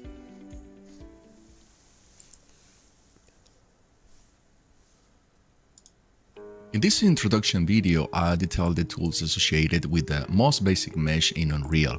I will show you how to reshape the object before creating it, how to save the static mesh, how to change the subdivisions, and more. This video is part of a complete course I am preparing about modeling with Unreal 5, no Maya or Blender needed. To get a discount coupon on release week, visit woolen.com and subscribe free. Only our subscribers will receive a coupon code by email on launch day. You can also check our most recent course of MetaHumans in Unreal 5 and discover one of the most powerful tools Unreal offers today to create realistic characters for video games and cinematic productions. Finally, please don't forget to give a like, subscribe, and a comment to this video. More content is on its way. If you want me to talk about a specific subject in Unreal, please leave it in a comment. I'll do my best to cover it in the future. Let's get started. For this next section, we are going to start working with the modeling tool in Unreal. So first of all, I'm going to create a new level and select the basic. In the basic, as you can see, we only have this platform, which is this floor, and it is a static mesh actor associated to a static mesh. Now, instead of using the selection mode, we are going to select the modeling tool. In the modeling tool, you have several options that we are going to cover throughout this entire course. We're going to start with one of the first basic things we are going to do here, which is the box. To use the box, I will select box. And as soon as you get into the viewport, you can see that you have this small box for the scene. I am going to change the snapping instead to 100 to 50, which is half meter. So I can be exactly over one of the squares on the floor, on the static mesh that it is by default. Let me click and get closer. And let's start exploring what you can do with this object. The first thing you can do is to translate the object in any position. And as you move the object, you can see here how the delta position is moving in different directions. So you can do it, of course, in all coordinates. The other thing you can do is rotate the object. In this one, if you have the snapping for the translation, you're going to translate by 50s in this case, or 45 degrees in case that you are rotating the object. When you're working with the modeling tools, adding geometries like this one, you can't use these selections, these other options in this menu. You can only use the ones that are presented here. Now, if you want to scale this object before accepting it, you can select the different dimensions for width, depth, or height. In this case, all dimensions are exactly 1 meter, which is 100, 100, and 100. For this moment, let's accept this object just as it is by default. Accept. Once you accept the creation of this object, there are some limitations. You can, at this moment, say that I want to change the scale, for example, using these variables. That's totally possible. But if you wish to change the geometry of the object and create more, let's say, edges, faces, vertices, that's something that you cannot do at this moment. This is a process that we're going to cover later on in this course, but at this moment you can do it. Now, at the moment that you create this object, you can see that a static mesh actor is added to the scene. And now, if you check this static mesh actor and try to find it here, here is where, by default, this static mesh actor will be located. And now, you can add as many as you wish, following this same static mesh. To remove the object that you just created, well, first you can find the static mesh, and in this case, right-click and delete. And of course, it's going to tell you if you use this static mesh in other places, you're going to lose this object. For delete, I can force it. And now you can see that it is not in the content browser, it is not in the viewport, but it is still here in the outliner. It is like an empty mesh. So I want to delete this one as well. And you can find and edit and delete, or you can just delete with the key. Now let's say I want to create a new box, and I'm going to place it here. And in this case, I'm going to change some proportions. So first of all, with the width, I'm going to select 200. And for the height, I'm going to select 400, which is 4 meters high, and 200 is going to be width, which is 2 meters. So in this case, I am creating a different geometry. Now, let's talk about the subdivisions. We have subdivisions for width, depth, and height. Let me take this basic case and accept. As soon as I accept, I can check the attributes of this static mesh that I created. So selecting the object, I click over attributes, and in attributes, inspect. And as you can see at this moment, we have basically one face for every section of the one geometry for every face of this object. What I mean by that is, if you have let's say a square, a plane in geometry for any mesh, this square is going to be divided into 2 triangles, which are these 2 that you can see here. And here you have 2 as well. But in fact, what you have is just one big element that is going to define this entire face for every section of this object. Now, let me complete here. Let me add a new object, just like this one. Create box. I'm gonna put it besides. And now let's say I want to add a bit more subdivisions for this object. Let's say that I want to add 4, 4, and 4. And now I am going to accept. First of all, you will see that this box has a static mesh that is different to this static mesh. And if you find it here in the content browser, you will see they look exactly the same, but they are pointing to 2 different static meshes.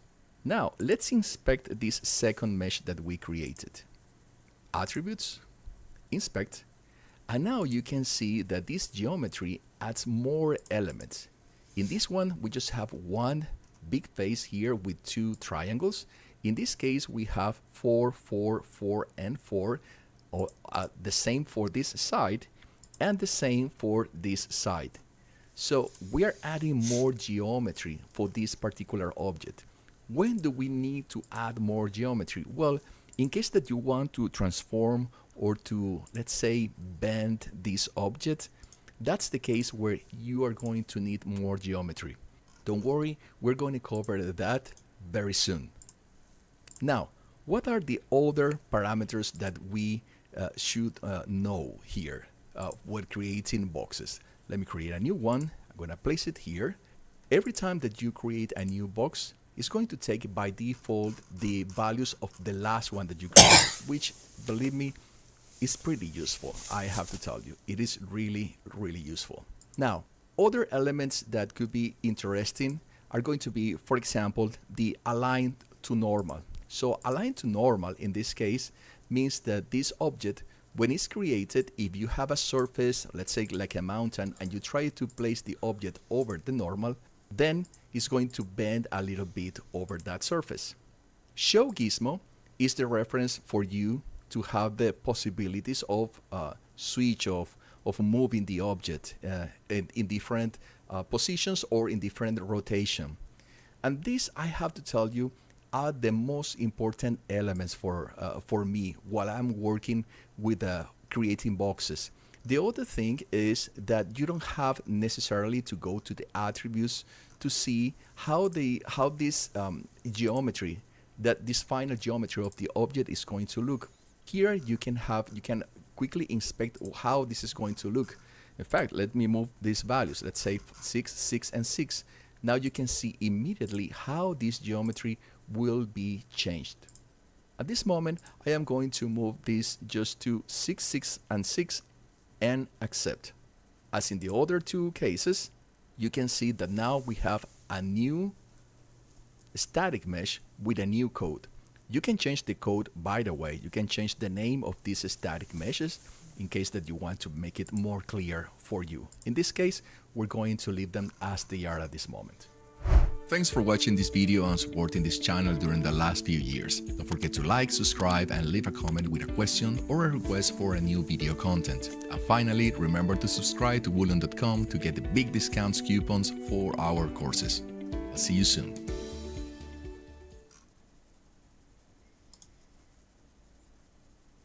Have you ever dreamed of crafting your own video game worlds?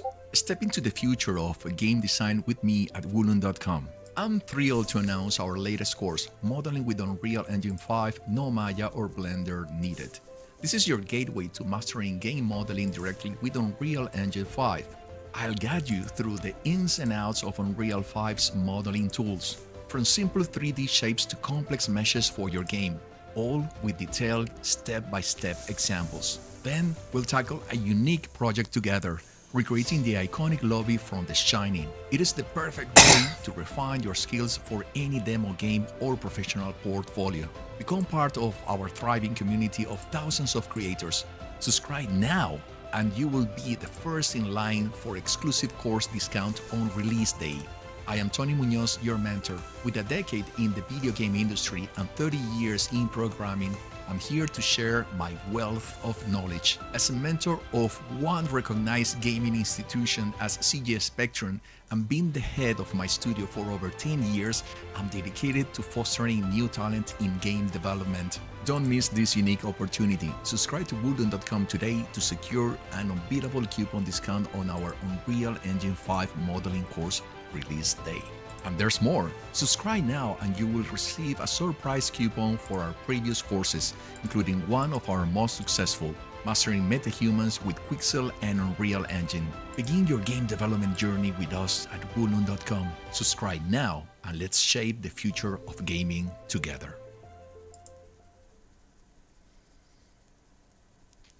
Hey there, welcome aboard Modeling with Unreal Engine 5, no Maya or Blender needed. I am Tony Munoz and I'm thrilled to be your guide on this creative voyage. Imagine crafting the worlds of your dreams with the most advanced tools at your fingertips. That's what we are about to dive into together. With over 30 years of programming and a decade devoted to the video game industry, I've explored every corner from Xcode to Unity and Unreal. And let me tell you, Unreal has stolen the show for the past 5 years. My days are now filled with researching, mentoring, creating content, and designing courses like this to unlock the vast potential of Unreal for passionate learners like you. Why join this journey with me? Because I blend the essence of being a lifelong gamer with the technical know-how of a seasoned developer to offer insights you won't find anywhere else. This is my 4th published course, and you can check how students love my previous ones. But beyond that,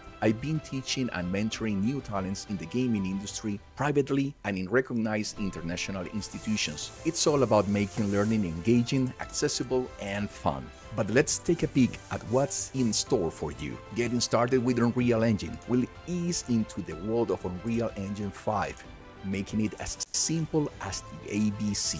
Your first steps in modeling. Creating your first model will feel like a piece of cake.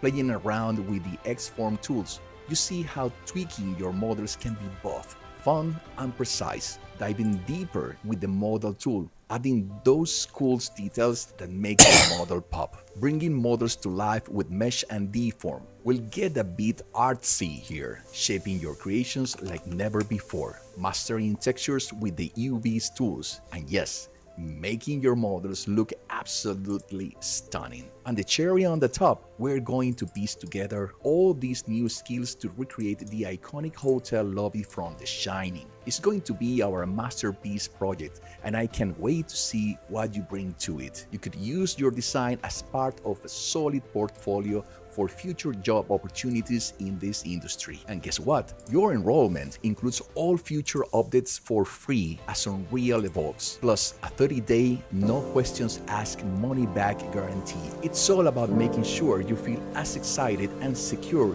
in your learning journey as I am about teaching.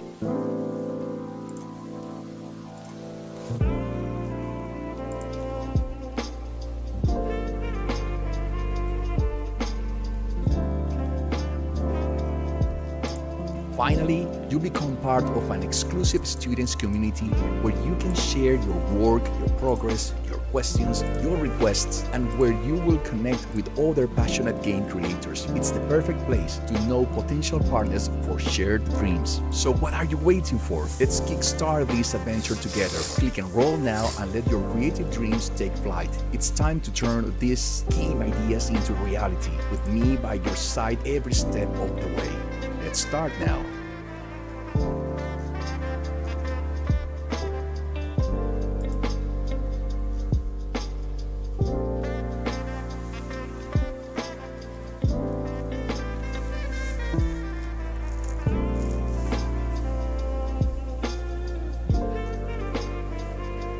So what are you waiting for? Let's kickstart this adventure together. Click Enroll now and let your creative dreams take flight. It's time to turn these game ideas into reality, with me by your side every step of the way.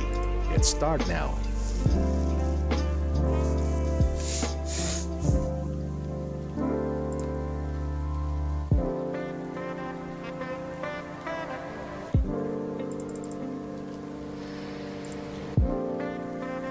Alright everybody, welcome back to part 4 of the Unreal Engine 5 tutorial series for beginners. You guys have made it so far, that means you guys are awesome. There are some people who have already given up, but you haven't. Good job. In this chapter, what we are going to do, we are going to take the modeling tools into an advanced level. You're going to take our ordinary shape right here into an actual spaceship with all these details. Absolutely. Are we ready? Yes. Let's go. So the reason After, what we are going to do, we are going to take the modeling tools into an advanced level. You're going to take our ordinary shape right here into an actual spaceship with all these details. Absolutely. Are we ready? Yes. Let's go. So the reason why we need to do this is because right now we just have a boring shape, as Farhad said. We want to go ahead and create the sci-fi looking panels. And we're not going to go super detailed. We don't want to spend hours into modeling. You can do that, but that's not the point here. We're just trying to learn the basics. And right now, if you go ahead and place our light bulbs around our scene, it's just going to look really weird, which is why if you look at our reference here, this is the spaceship that we've already built. Let's just actually go ahead quickly to the main reference that we had before we even started, which is this one.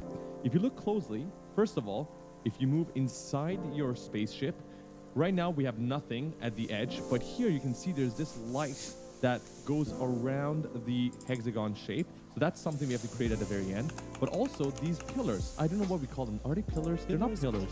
Whatever. Whatever you want to call it. They're definitely not pillars and columns, but that's what we're going to call them. If you have a better name, let us know.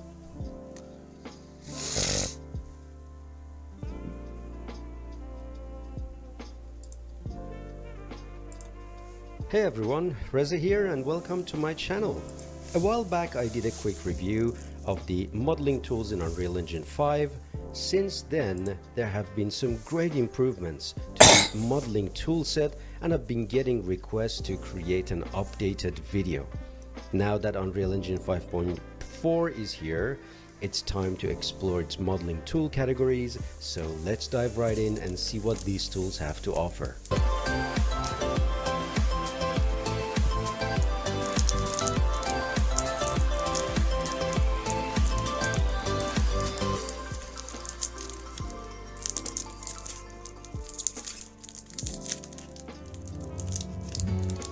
Here I am inside Unreal Engine 5.4. I put together a simple studio as our focal point. Anything that we want to demonstrate, we put that on the platform and we practice with it.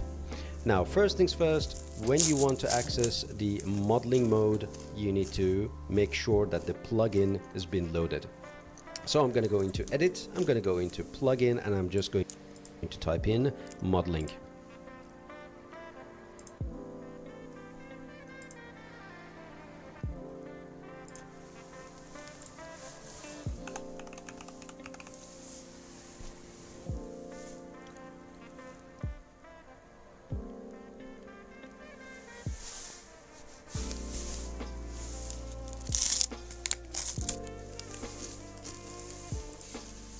L. And in my case, Modeling Tools Editor mode is enabled. Now you can simply hold down Shift and 5 to switch to Modeling mode. Alternatively, you can go into this drop down and pick Modeling. The way that we work with the modeling mode is fairly straightforward. We read everything from left to right. We have the category, and the category defines a specific set of tools, and those tools belong together. Somehow, more or less, they follow the same ritual or functionalities. Then we have the palette, and the palette actually visualizes and shows all the tools belong to the to right. Video as our focal point. Anything that we want to demonstrate, we want to access the modeling 1L. And in my case, modeling down Shift and 5 to switch to modeling mode. Alternatively, you can go into this drop down and pick modeling. The way that we work with the modeling mode is fairly straightforward. We read everything from left to right. We have the category, and the category defines a specific set of tools, and those tools belong together. Somehow, more or less, they follow the same ritual or functionalities.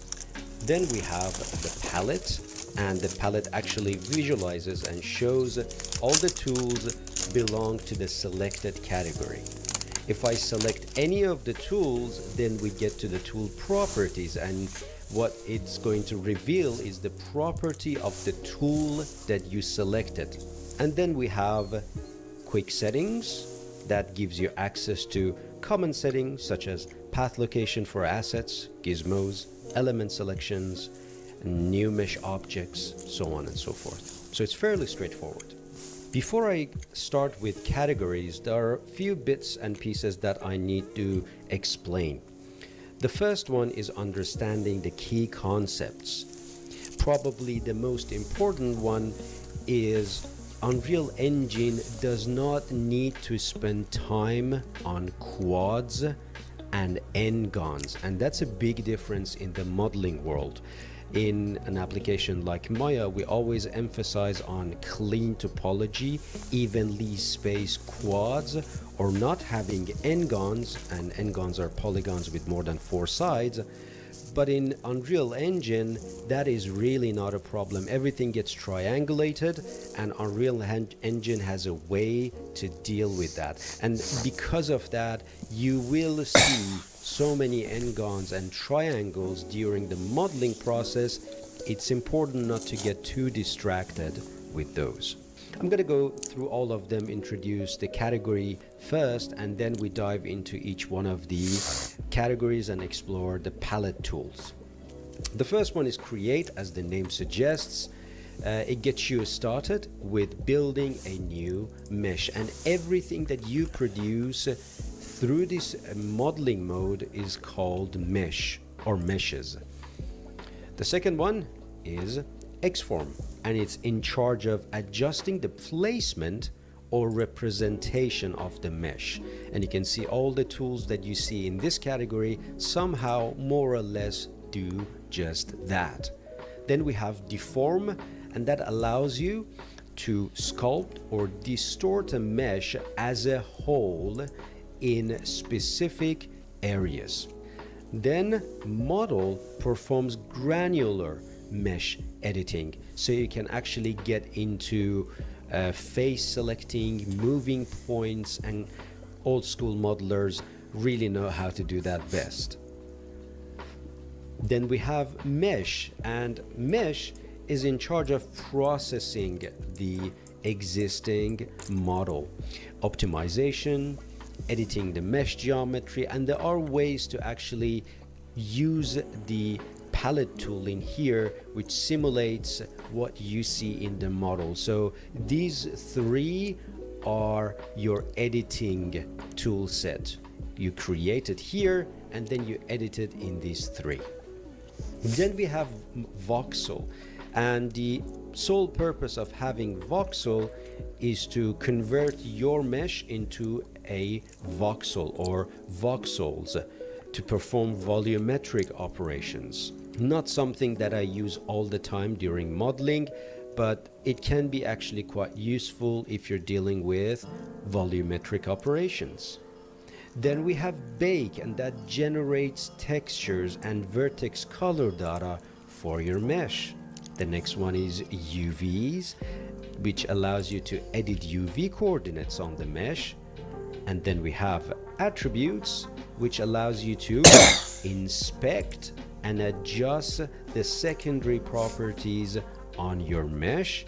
And of course we have Miscellaneous, additional utility tools such as managing LODs or volume conversion happens here, although with the introduction of Nanite we use these tool set less and less these days. All right, let's go and start with the probably most obvious one, Create.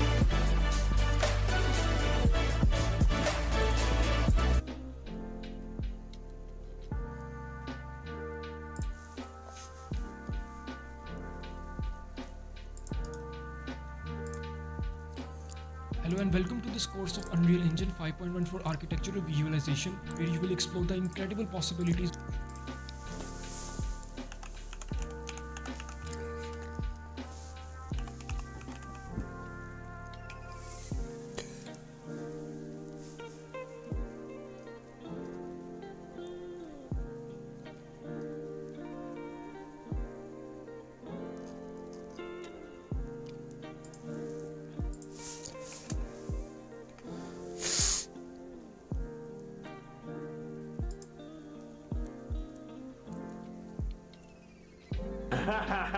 Wait, Angelina, stop following me! Stop! Stop! So you've already made your meta-human, and now you want to animate its face. You want to make it smile or frown. You want to make it...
What's up guys and welcome back to Ask Enki. Most times you just want to create a 3D model and you actually don't know how to go about getting a reference image or even creating a 3D model in the first place, owing to the fact that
Hey, what's going on, y'all? Jake from JS Films. In this video, we're going to be showing you how you can turn a mid-journey AI image into a full image to 3D model. Because what we're going to do is put lighting. Now, I did try to put butterfly lighting in here, but Midjourney just didn't understand that. So, alright, so here it is. I'm going to go with this one. Although this one could work also. So I'm going to go with the left one. I'm going to upscale 1.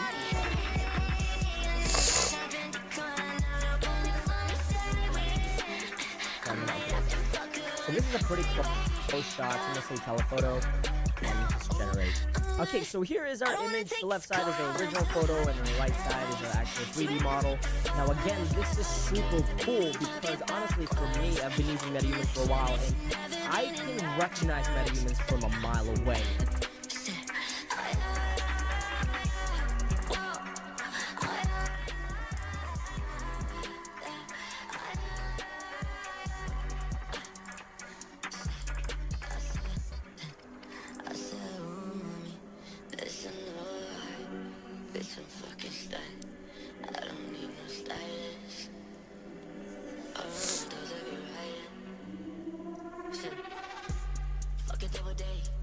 Double down on everything I say. You can bring your family, she don't get a stay.